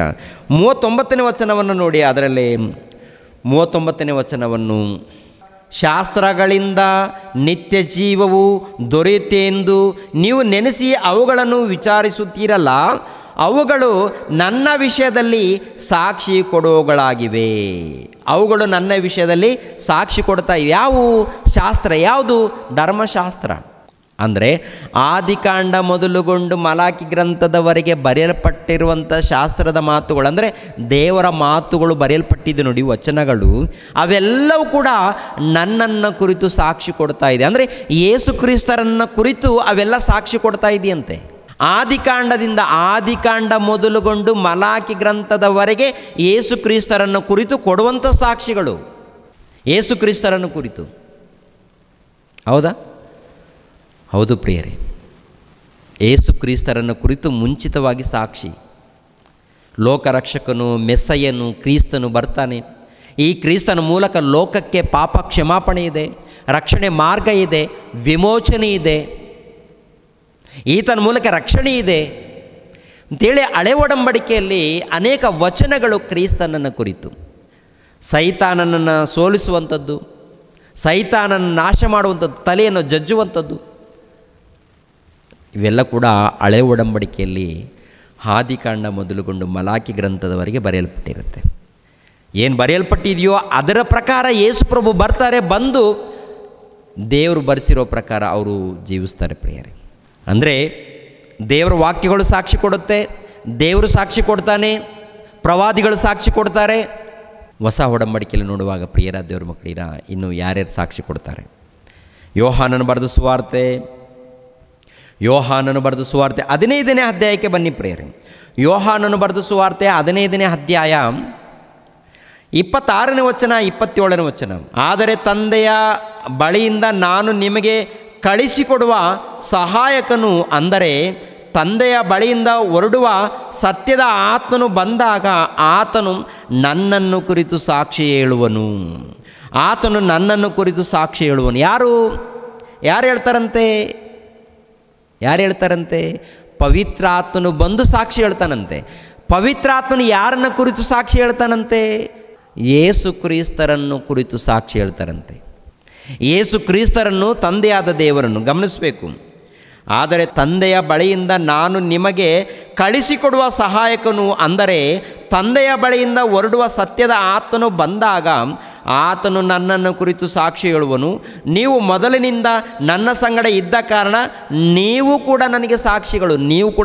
ಅಂದರೆ ನೀವು ನನಗೆ ಸಾಕ್ಷಿಗಳಾಗಿದ್ದೀರಿ. ಅದೇ ಪ್ರಕಾರ ಪವಿತ್ರ ಆತ್ಮನು ಕೂಡ ನನ್ನ ವಿಷಯದಲ್ಲಿ ಸಾಕ್ಷಿ ಕೊಡ್ತಾನೆ. ಪವಿತ್ರಾತ್ಮನೇನು ಸಾಕ್ಷಿ ಕೊಡ್ತಾನೆ? ಅಪೋಸ್ತಲರು ಏನು ಸಾಕ್ಷಿ ಕೊಡ್ತಾರೆ? ಈಗಿನ ಕಾಲದಲ್ಲಿ ಕ್ರೈಸ್ತರಾಗಿರುವಂಥ ನಾವೇನು ಸಾಕ್ಷಿ ಕೊಡ್ತಾ ಇದ್ದೀವಿ ಏನ್ರಿ? ಯೋಹಾನನೇನು ಸಾಕ್ಷಿ ಕೊಟ್ಟಿದ್ದಾನೆ? ಈತನು ಲೋಕರಕ್ಷಕನು, ಪಾಪ ವಿಮೋಚಕನು, ಈತನ ಮೂಲಕ ಲೋಕಕ್ಕೆ ರಕ್ಷಣೆ ಇದೆ ಅಂತೇಳಿ ಯೋಹಾನನು ಸಾಕ್ಷಿ ಕೊಟ್ಟ. ಅದೇ ಪ್ರಕಾರ ತಂದೆಯಾದ ದೇವರು, ಈತನ ನಾನು ಮೆಚ್ಚಿದ್ದೇನೆ, ಪ್ರಿಯನಾಗಿರೋ ನನ್ನ ಮಗನು, ಈತನ ಮಾತನ್ನು ಕೇಳಿ ಎಂದು ತಂದೆಯಾದ ದೇವರು ಕೂಡ ಸಾಕ್ಷಿ ಕೊಟ್ಟರು. ಅದೇ ಪ್ರಕಾರ ಹಳೆ ಒಡಂಬಡಿಕೆಯಲ್ಲಿ ನೋಡುವಾಗ ಆದಿಕಾಂಡದಿಂದ ಮಲಾಕಿ ಗ್ರಂಥದವರೆಗೆ ಇರುವಂಥ ವಚನಗಳಿದೆಯಲ್ಲ ಶಾಸ್ತ್ರದಲ್ಲಿ, ಅವೆಲ್ಲ ಮಾತುಗಳು ಕ್ರಿಸ್ತನನ್ನು ಕುರಿತು ಸಾಕ್ಷಿ ಕೊಡ್ತಾ ಇದೆಯಂತೆ. ಮತ್ತೆ ಯಾರು ಸಾಕ್ಷಿ ಕೊಡ್ತಾ ಇದ್ದಾರಂತ ನೋಡುವಾಗ ಪವಿತ್ರ ಆತ್ಮನು ಯೇಸು ಕ್ರಿಸ್ತರನ್ನು ಕುರಿತು ಸಾಕ್ಷಿ ಕೊಡ್ತಾರಂತೆ. ಪವಿತ್ರ ಆತ್ಮನು ಯೇಸು ಕ್ರಿಸ್ತರನ್ನು ಕುರಿತು ಸಾಕ್ಷಿ, ಅಪೋಸ್ತಲರು ಕೂಡ ಯೇಸು ಕ್ರಿಸ್ತರನ್ನು ಕುರಿತು ಸಾಕ್ಷಿ. 1ನೇ ಶತಮಾನದಲ್ಲಿ ನೋಡಿದವರು ಅವರೆಲ್ಲರೂ ಕೂಡ ಸಾಕ್ಷಿಗಳಾಗಿ ಜೀವಿಸಿದ್ದಾರೆ. ಮತ್ತು ಈಗಿನ ಕಾಲದಲ್ಲಿ ನಾವೇನು ಸಾಕ್ಷಿಗಳಾಗಿದ್ದೀವಿ? ಏನಿದ್ದೀವಿ ನಾವೇನು ಮಾಡ್ತಾ ಇದ್ದೀವಿ? ಕ್ರಿಸ್ತನ ಸಾಕ್ಷಿಯನ್ನು ಪ್ರಕಟಿಸ್ತಾ ಇದ್ದೀವಾ, ಅಥವಾ ಕ್ರಿಸ್ತನ ಸಾಕ್ಷಿಯನ್ನು ಏನು ಮಾಡ್ತಾ ಇದ್ದೀವಿ? ಕ್ರಿಸ್ತನ ಸಾಕ್ಷಿಯನ್ನು ಕಾಣದಂತೆ ಮಾಯ ಮಾಡಿದ್ದೀವಾ? ಕ್ರಿಸ್ತನ ಸಾಕ್ಷಿಯನ್ನು ಕಾಣದಂತೆ ಮಾಯ ಮಾಡಿದ್ದೀವಾ? ಮಾಯ ಮಾಡುವಂಥ ಸಾಕ್ಷಿಗಳು ನಮ್ಮಲ್ಲಿದೆಯಾ? ಅಥವಾ ಕ್ರಿಸ್ತನ ಸಾಕ್ಷಿಯನ್ನು ಇದ್ದ ಹಾಗೆ ಸಾಕ್ಷಿ ಹೇಳ್ತಾ ಇದ್ದೀವಾ? ಈಗಿನ ಕಾಲದಲ್ಲಿ ಏನು ಮಾಡ್ತಾ ಇದ್ದೀವಿ ನಾವು? ಈಗಿನ ಕಾಲದಲ್ಲಿ ಪ್ರಿಯರಾದ ದೇವರ ಮಕ್ಕಳಿರ, ಕ್ರಿಸ್ತನ ಸಾಕ್ಷಿಯನ್ನು ಕಾಣದಂತೆ ಮಾಯ ಮಾಡುವ ಇಂದಿನ ಕ್ರೈಸ್ತರ ಸಾಕ್ಷಿಗಳು. ಅಂದರೆ ಕ್ರಿಸ್ತನ ಸಾಕ್ಷಿ ಇಲ್ಲ, ಕ್ರಿಸ್ತನ ಬಗ್ಗೆ ಏನಿಲ್ಲ, ಕ್ರಿಸ್ತನ ಬಗ್ಗೆ ಇಲ್ಲ. ಪ್ರಿಯರಾದ ದೇವರ ಮಕ್ಕಳಿರ, ತಂದೆಯಾದ ದೇವರು ಸಾಕ್ಷಿ ಕೊಟ್ಟಿದ್ದಾರೆ, ಪವಿತ್ರಾತ್ಮರು ಸಾಕ್ಷಿ ಕೊಟ್ಟಿದ್ದಾರೆ, ಅಪೋಸ್ತಲರು ಸಾಕ್ಷಿ ಕೊಟ್ಟಿದ್ದಾರೆ, ಯೋಹಾನನು ಸಾಕ್ಷಿ ಕೊಟ್ಟಿದ್ದಾರೆ. ಆದಿಕಾಂಡದಿಂದ ಮಲಾಕಿ ಗ್ರಂಥದವರೆಗೆ ಯೇಸು ಕ್ರಿಸ್ತರನ್ನು ಕುರಿತು ಸಾಕ್ಷಿ ಕೊಡಲ್ಪಟ್ಟಿದೆ. ಈಗಿನ ಸಾಕ್ಷಿ ಏನಿದೆ ಅಂತ ನೋಡುವಾಗ ಎಲ್ಲ ಕೂಡ ಸಮಸ್ಯೆಗಳಿದೆ ಪ್ರಿಯರೇ. ಸರಿ ಮಾಡಿಕೊಳ್ಬೇಕು, ಈ ದಿನಗಳಲ್ಲಿ ಸರಿ ಮಾಡಿಕೊಳ್ಬೇಕು, ನಿಜವಾಗ್ಲೂ ಭಕ್ತರಾಗಿ ಜೀವಿಸಬೇಕು. ಭಕ್ತರಾಗಿ ಮಾತುಗಳು ನೋಡುವಾಗ ಸರಿಯಿಲ್ಲ ರೀ, ಮಾತುಗಳು ಸರಿಯಿಲ್ಲ, ಕ್ರಿಯೆಗಳು ಸರಿಯಿಲ್ಲ, ಪ್ರವರ್ತನೆ ಸರಿಯಿಲ್ಲ. ನಾನು ಭಕ್ತನು ಅಂತ ಹೇಳ್ಕೊಳ್ತಾರೆ, ನಾವೆಲ್ಲರೂ ಭಕ್ತರು ಅಂತ ಹೇಳ್ಕೊಳ್ತೀವಿ. ತಪ್ಪು ಮಾಡ್ತಾ ಇದ್ದಾರೆ ಪ್ರಿಯರೇ. ದೇವರ ಪ್ರೀತಿಯನ್ನು ಉನ್ನತವಾಗಿ ಸಾರೋದು ಬಿಟ್ಟು, ದೇವರ ಜ್ಞಾನವನ್ನು ಅರ್ಥ ಮಾಡಿಕೊಂಡು ಉನ್ನತವಾಗಿ ಸಾರುವುದು ಬಿಟ್ಟು ತಪ್ಪಾದಂಥ ಬೋಧನೆಗಳು. ಪವಿತ್ರಾತ್ಮನು ಯೇಸು ಕ್ರಿಸ್ತರಿಗೆ ಸಾಕ್ಷಿಯಂತೆ, ಅಪೋಸ್ತಲರು ಯೇಸು ಕ್ರಿಸ್ತರಿಗೆ ಸಾಕ್ಷಿ ಕೊಡ್ತಾ ಇದ್ದಾರಂತೆ. ನೋಡಿ ಪ್ರಿಯರ ದೇವರ ಮಕ್ಕಳು, ಲೂಕನು ಬರೆದ ಸುವಾರ್ತೆ 24ನೇ ಅಧ್ಯಾಯ, ಲೂಕನು ಬರೆದ ಸುವಾರ್ತೆ 24ನೇ ಅಧ್ಯಾಯ 46ನೇ ವಚನದಿಂದ ನೋಡಿ. 46ನೇ ವಚನದಿಂದ, ಕ್ರಿಸ್ತನು ಶ್ರಮೆಪಟ್ಟು ಸತ್ತು 3ನೇ ದಿನದಲ್ಲಿ ಜೀವಿತನಾಗಿ ಎದ್ದು ಬರುವನೆಂತಲೂ ಪಾಪ ಪರಿಹಾರಕ್ಕೋಸ್ಕರ ದೇವರ ಕಡೆಗೆ ತಿರುಗಿಕೊಳ್ಳಬೇಕೆಂಬ ಮಾತು ಯೆರೂಸಲೇಮ್ ಮೊದಲುಗೊಂಡು ಸಮಸ್ತ ದೇಶದವರಿಗೂ ಆತನ ಹೆಸರಿನಲ್ಲಿ ಸಾರಲ್ಪಡುವುದೆಂದಲೂ ಬರೆದಿದೆ. ಇವುಗಳ ವಿಷಯದಲ್ಲಿ ನೀವೇ ಸಾಕ್ಷಿ ಹೇಳುವವರಾಗಿದ್ದೀರಿ. ಈಗೋ ನನ್ನ ತಂದೆಯು ವಾಗ್ದಾನ ಮಾಡಿದ್ದನ್ನು ನಿಮಗೆ ಕಳಿಸಿಕೊಡುತ್ತೇನೆ. ದೇವರು ಮೇಲಣ ಲೋಕದಿಂದ ನಿಮಗೆ ಶಕ್ತಿಯನ್ನು ಒದಗಿಸುವ ತನಕ ಈ ಪಟ್ಟಣದಲ್ಲಿ ಕಾದುಕೊಂಡಿರ್ರಿ ಅಂದನು. ಈ ಪಟ್ಟಣದಲ್ಲಿ ಕಾದುಕೊಂಡಿರಿ ಏನ್ರಿ. 48ನೇ ವಚನದಲ್ಲಿ ನೋಡುವಾಗ ಇವುಗಳ ವಿಷಯದಲ್ಲಿ ನೀವೇ ಸಾಕ್ಷಿ ಹೇಳುವವರಾಗಿದ್ದೀರಿ. ಎಲ್ಲಿ ತನಕ ಹೇಳಬೇಕು? ಎಲ್ಲಿ ತನಕ? ಈಗೋ ನನ್ನ ತಂದೆಯು ವಾಗ್ದಾನ ಮಾಡಿದ್ದನ್ನು ನಿಮಗೆ ಕಳಿಸಿಕೊಡುತ್ತೇನೆ. ದೇವರು ಮೇಲಣ ಲೋಕದಿಂದ ನಿಮಗೆ ಶಕ್ತಿಯನ್ನು ಒದಗಿಸುವ ತನಕ ಈ ಪಟ್ಟಣದಲ್ಲಿ ಕಾದುಕೊಂಡಿರಬೇಕಂದ್ರೆ ದೇವರು ಶಕ್ತಿ ಕೊಟ್ಟ ಮೇಲೆ, ಅಂದರೆ ಪವಿತ್ರಾತ್ಮನು ನಿಮ್ಮ ಬಳಿಗೆ ಕಳಿಸಿದ ಮೇಲೆ ಟೋಟಲ್ ಲೋಕಕ್ಕೆ, ಜಗತ್ತಿಗೆ ನನ್ನನ್ನು ಕುರಿತು ಸಾಕ್ಷಿಯಾಗಿ, ನನ್ನ ಸಾಕ್ಷಿಯನ್ನು ನೀವು ಹೇಳಬೇಕು, ನನ್ನನ್ನು ಕುರಿತು ನೀವು ತಿಳಿಸಬೇಕು, ಪ್ರಪಂಚಕ್ಕೆ ತಿಳಿಸಬೇಕು, ಲೋಕಕ್ಕೆ ತಿಳಿಸಬೇಕು. ಯಾರನ್ನು ಕುರಿತು? ಯೇಸು ಕ್ರಿಸ್ತರನ್ನು ಕುರಿತು. ಯೇಸು ಕ್ರಿಸ್ತರನ್ನು ಕುರಿತು ಅಂದರೆ ಯೇಸು ಕ್ರಿಸ್ತರು ಯಾರು? ಯೇಸು ಕ್ರಿಸ್ತರು ಲೋಕಕ್ಕೆ ಯಾಕೆ ಬಂದಿದ್ದಾರೆ? ಯೇಸು ಕ್ರಿಸ್ತರು ಯಾವ ರೀತಿ ಮರಣ ಹೊಂದಿದ್ದಾರೆ? ಉದ್ದೇಶವೇನು? ಇವೆಲ್ಲವನ್ನು ಕುರಿತು ಪ್ರಪಂಚಕ್ಕೆ ಪರಿಚಯ ಮಾಡಬೇಕು, ಉನ್ನತವಾಗಿ ಪರಿಚಯ ಮಾಡಬೇಕು, ಶ್ರೇಷ್ಠವಾಗಿ ಪರಿಚಯ ಮಾಡಬೇಕು. ಆತನು ದೈವ ಕುಮಾರನೆಂದು ತಿಳಿಸಬೇಕು, ಆತನು ಮೋಕ್ಷ ಪ್ರದಾತನೆಂದು ತಿಳಿಸಬೇಕು, ಆತನ ಮೂಲಕ ರಕ್ಷಣೆ ಇದೆ ಎಂದು ತಿಳಿಸಬೇಕು. ಆತನ ಮೂಲಕ ರಕ್ಷಣೆ ಇದೆ ಎಂದು ಏನು ಪರಿಚಯ ಮಾಡ್ತಾ ಇದ್ದೀವಿ? ಏನು ಪರಿಚಯ? ಯೇಸು ಕ್ರಿಸ್ತ ನಂಬಿಕೊಂಡೆ, ಅದಕ್ಕೆ ನನ್ನ ಹೊಟ್ಟೆಯಲ್ಲಿ ರೋಗ ಹೋಯಿತು ಅಂತಾನೆ. ಯೇಸು ಕ್ರಿಸ್ತ ನಂಬಿಕೊಂಡಿರೋದರಿಂದ ನನಗಿರುವಂಥ ಸಾಲ ಹೋಯಿತು ಅಂತಾನೆ. ಸಾಲ ಹೋಗಿಲ್ಲ ಅಂದರೆ ನಂಬಿಕೊಳ್ಳಲ್ವಾ? ಸಾಲ ತೀರಿಲ್ಲ ಅಂದರೆ ನಂಬಲ್ವಾ? ರೋಗ ಹೋಗಿಲ್ಲ ಅಂದರೆ ನಂಬಲ್ವಾ? ರೋಗ ಹೋಗಿರುವುದರಿಂದ ನಂಬಿದ್ದೀನಂತ ಸಾಕ್ಷಿ, ಸಾಲ ತೀರಿರುವುದರಿಂದ ನಂಬಿದ್ದೀನಿ ಎಂದು ಸಾಕ್ಷಿ. ಸಾಕ್ಷಿನ ಅದು ಸಾಕ್ಷಿನ ಯಾರು ನೋಡಿದ್ದಾರೆ? ನೋಡಿದವರು ಬಂದು ಹೇಳಬೇಕಪ್ಪ ಸಾಕ್ಷಿ. ಅದು ಕೂಡ ಸಾಕ್ಷಿ ಹೇಳಬೇಕಾದ್ರೆ ಯೇಸು ಕ್ರಿಸ್ತರ ಸಾಕ್ಷಿನ ಹೇಳಬೇಕು. ರೋಗ ಹೋಯಿತು, ಉದ್ಯೋಗ ಬಂತು, ಮದುವೆ ಆಯಿತು, ಮಕ್ಕಳು ಹುಟ್ಟಿದ್ರು, ಇದಲ್ಲ ಇದು ಏನು ಗೊತ್ತಾ? ಯೇಸು ಕ್ರಿಸ್ತರ ಸಾಕ್ಷಿಯನ್ನು ಮಾಯ ಮಾಡುವಂಥ ಏನ್ರಿ ಸುಳ್ಳು ಸಾಕ್ಷಿಗಳು, ಅವಶ್ಯಕತೆ ಇಲ್ಲಲಾರ್ದಂಥ ಮಾತುಗಳು, ಇವೆಲ್ಲ ಕೂಡ ಮಾಯ ಮಾಡಿದ್ದಾರೆ. ಕ್ರಿಸ್ತನ ಸಾಕ್ಷಿ ಇಲ್ಲ, ಕ್ರಿಸ್ತನ ಬೋಧನೆ ಇಲ್ಲ, ಕ್ರಿಸ್ತನ ಜ್ಞಾನ ಇಲ್ಲ ಈ ಸಮಾಜಕ್ಕೆ, ಕ್ರಿಸ್ತನ ಉಪದೇಶ ಇಲ್ಲ, ಕ್ರಿಸ್ತನ ಉಪದೇಶ ನಡೀತಾ ಇಲ್ಲ. ಮಾಯ ಬೋಧನೆಗಳು ಪ್ರಪಂಚದಲ್ಲಿ ನಡೀತಾ ಇದೆ. ಮಾಯ ಬೋಧನೆ ನೋಡಿ. ಅಪೋಸ್ತಲರು ಏನು ಸಾಕ್ಷಿ ಕೊಟ್ಟಿದ್ದಾರೆ? ಅಪೋಸ್ತಲರು ಏನು ಸಾಕ್ಷಿ ಕೊಟ್ಟಿದ್ದಾರೆ? 2ನೇ ಅಧ್ಯಾಯ ಅಪೋಸ್ತಲರ ಕೃತ್ಯಗಳು 2ನೇ ಅಧ್ಯಾಯ 32ನೇ ವಚನವನ್ನು ನೋಡಿ ಪ್ರಿಯರೇ. ಅಪೋಸ್ತಲರ ಕೃತ್ಯಗಳು 2ನೇ ಅಧ್ಯಾಯ ಅಂದರೆ 2ನೇ ಅಧ್ಯಾಯದಿಂದ ನೋಡ್ಕೊಂಡು ಬಂದರೆ ದೇವರ ಆತ್ಮನು ಅಪೋಸ್ತಲರ ಬಳಿಯಲ್ಲಿ ಇಳಿತಾನೆ. ಪವಿತ್ರಾತ್ಮನು ಇಳಿದ ಮೇಲೆ ಅವರು ಅನ್ಯ ಭಾಷೆಗಳನ್ನು ಮಾತನಾಡ್ತಾರೆ. ಅನ್ಯ ಭಾಷೆಗಳನ್ನು ಮಾತನಾಡ್ಕೊಂಡು ಬಂದಾಗ ಅಲ್ಲಿ ದೇವರ ಕ್ರಿಯೆಗಳು ಅದ್ಭುತವಾಗಿ ನಡೆದಾಗ ಅಲ್ಲಿ ಈ ಮಾತನ್ನು ಅವರು ತಿಳಿಸ್ತಾರೆ. ನೋಡಿ ಪ್ರಿಯರೇ, ಎಷ್ಟು 32ನೇ ವಚನ ಅಪೋಸ್ತಲರ ಕೃತ್ಯಗಳು 2ನೇ ಅಧ್ಯಾಯ 32ನೇ ವಚನವನ್ನು. ಈ ಯೇಸುವನ್ನೇ ದೇವರು ಎಬ್ಬಿಸಿದನು, ಇದಕ್ಕೆ ನಾವೆಲ್ಲರೂ ಸಾಕ್ಷಿಗಳಾಗಿದ್ದೇವೆ. ಆತನು ದೇವರ ಬಲಗೈಯಿಂದ ಉನ್ನತ ಸ್ಥಾನಕ್ಕೆ ಏರಿಸಲ್ಪಟ್ಟು ವಾಗ್ದಾನವಾಗಿದ್ದ ಪವಿತ್ರಾತ್ಮ ವರವನ್ನು ತಂದೆಯಿಂದ ಹೊಂದಿ ನೀವು ನೋಡಿ ಕೇಳುವುದನ್ನು ಸುರಿಸಿದ್ದಾನೆ. ಅಂದರೆ ಈ ಅಪೋಸ್ತಲರ ಕೃತ್ಯಗಳು 2ನೇ ಅಧ್ಯಾಯ 1ನೇ ವಚನದಿಂದ ನಡೆದಿರುವಂಥ ಕಾರ್ಯಕ್ರಮಗಳನ್ನು ನೋಡಿ ಅಲ್ಲಿರುವಂಥ ಯೆಹೂದ್ಯರು ಆಶ್ಚರ್ಯಪಟ್ಟಿದ್ದಾರೆ. ಆಶ್ಚರ್ಯಪಟ್ಟಾಗ ಪೇತ್ರನು ಅವರ ಮಧ್ಯದಲ್ಲಿ ಎದ್ದು ನಿಂತು ಹೇಳುವಂಥ ಮಾತು, ನೀವೆಲ್ಲ ಆಶ್ಚರ್ಯಪಡ್ತಾ ಇದ್ದೀರಲ್ಲ, ಏನು ಗೊತ್ತಾ? ಯೇಸು ಕ್ರಿಸ್ತರ ಮೂಲಕ, ಅಂದರೆ ಯೇಸು ಕ್ರಿಸ್ತರನ್ನು ನೀವು ಸಿಲಿಬೆ ಹಾಕಿ ಕೊಂದಿದ್ದೀರಾ, ಸಿಲಿಬೆ ಹಾಕಿ ಕೊಂದಿರುವಂಥ ಈ ಯೇಸು ಕ್ರಿಸ್ತರನ್ನು ತಂದೆಯಾದ ದೇವರು ಎಬ್ಬಿಸಿದ್ದಾನೆ. ಇದಕ್ಕೆ ನಾವೆಲ್ಲರೂ ಸಾಕ್ಷಿಗಳು. ಅಂದರೆ ದೇವರು ಯೇಸು ಕ್ರಿಸ್ತರನ್ನು ಎಬ್ಬಿಸಿದ್ದಾನೆ. ಈತನು ಎದ್ದು ಬಂದಿದ್ದಾನೆ, ಮಹಿಮೆ ಶರೀರವನ್ನು ಧರಿಸ್ಕೊಂಡು ಬಂದಿದ್ದಾನೆ. ಅಂದರೆ ಭೂಮಿ ಹುಟ್ಟಿದ ಅಂದಿನಿಂದ ಇಂದಿನ ತನಕ ಸತ್ತವರು ಎದ್ದು ಮಹಿಮೆ ಶರೀರವನ್ನು ಧರಿಸ್ಕೊಂಡು ಪರಲೋಕಕ್ಕೆ ಹೋದವರು ಯಾರೂ ಇಲ್ಲ, ಯಾರೂ ಇಲ್ಲ. ಒಬ್ಬರೇ, ಅವರು ಯೇಸು ಕ್ರಿಸ್ತರು. ಇವರೇ ಎದ್ದಿದ್ದಾರೆ, ದೇವರು ಎಬ್ಬಿಸಿದ್ದಾರೆ, ಇವರಿಗೆ ಮಹಿಮೆ ಶರೀರವನ್ನು ಕೊಟ್ಟಿದ್ದಾರೆ. ಮಹಿಮೆ ಶರೀರವನ್ನು ಧರಿಸಿಕೊಂಡು ಪರಲೋಕಕ್ಕೆ ಹೋಗಿದ್ದಾರೆ. ನಾವು ಕಣ್ತುಂಬ ನೋಡಿದ್ದೇವೆ, ನಾವು ಸಾಕ್ಷಿಗಳು ಎಂದು ಅಪೋಸ್ತಲರು ಹೇಳುವಂಥ ಮಾತು. ಆ ಯೇಸು ಕ್ರಿಸ್ತರನ್ನು ನಂಬಿದರೆ ನಿಮಗೆ ರಕ್ಷಣೆ ಇದೆ. ಆ ಯೇಸು ಕ್ರಿಸ್ತರು ದೈವಕುಮಾರನು, ಆ ಯೇಸು ಕ್ರಿಸ್ತರು ದೇವರು, ಆ ಯೇಸು ಕ್ರಿಸ್ತರನ್ನು ದೇವರೇ ಕಳಿಸಿಕೊಟ್ಟಿದ್ದಾರೆ. ಆ ಯೇಸು ಕ್ರಿಸ್ತರ ಮೂಲಕ ನಮಗೆ ಪಾಪ ಕ್ಷಮಾಪಣೆ ಇದೆ. ಆ ಯೇಸು ಕ್ರಿಸ್ತರನ್ನು ನಂಬಿಕೊಂಡ್ರೆ ನಮಗೆ ನಿತ್ಯ ಲೋಕ ಇದೆ, ನಿತ್ಯ ಜೀವ ಇದೆ. ಆತನ ಮೂಲಕ ನಮಗೆ ಮೋಕ್ಷ ಇದೆ, ಆತನ ಮೂಲಕ ನಮಗೆ ಪರಲೋಕ ಇದೆ ಅಂತೇಳಿ ಯೇಸು ಕ್ರಿಸ್ತರನ್ನು ಒತ್ತಿ ಒತ್ತಿ ಹೇಳ್ತಾ ಇದ್ದಾರೆ ಅವರು.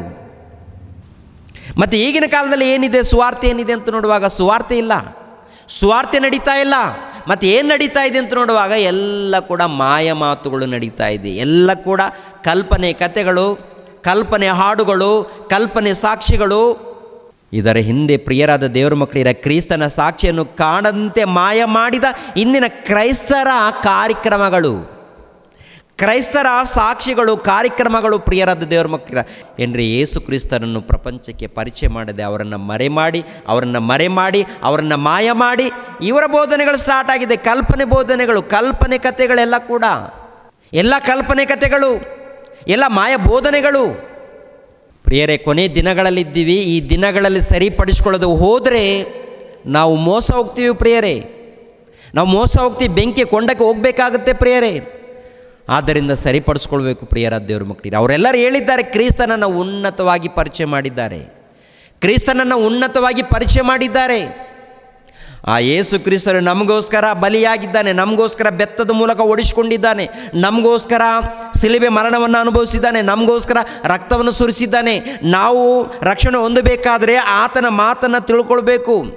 ಆತನು ದೇವ್ರಿಗೋಸ್ಕರ ಬಂದು ಹೇಳಿದ್ದಾನೆ, ದೇವರ ಸುವಾರ್ತೆ ಸಾರಿದ್ದಾನೆ.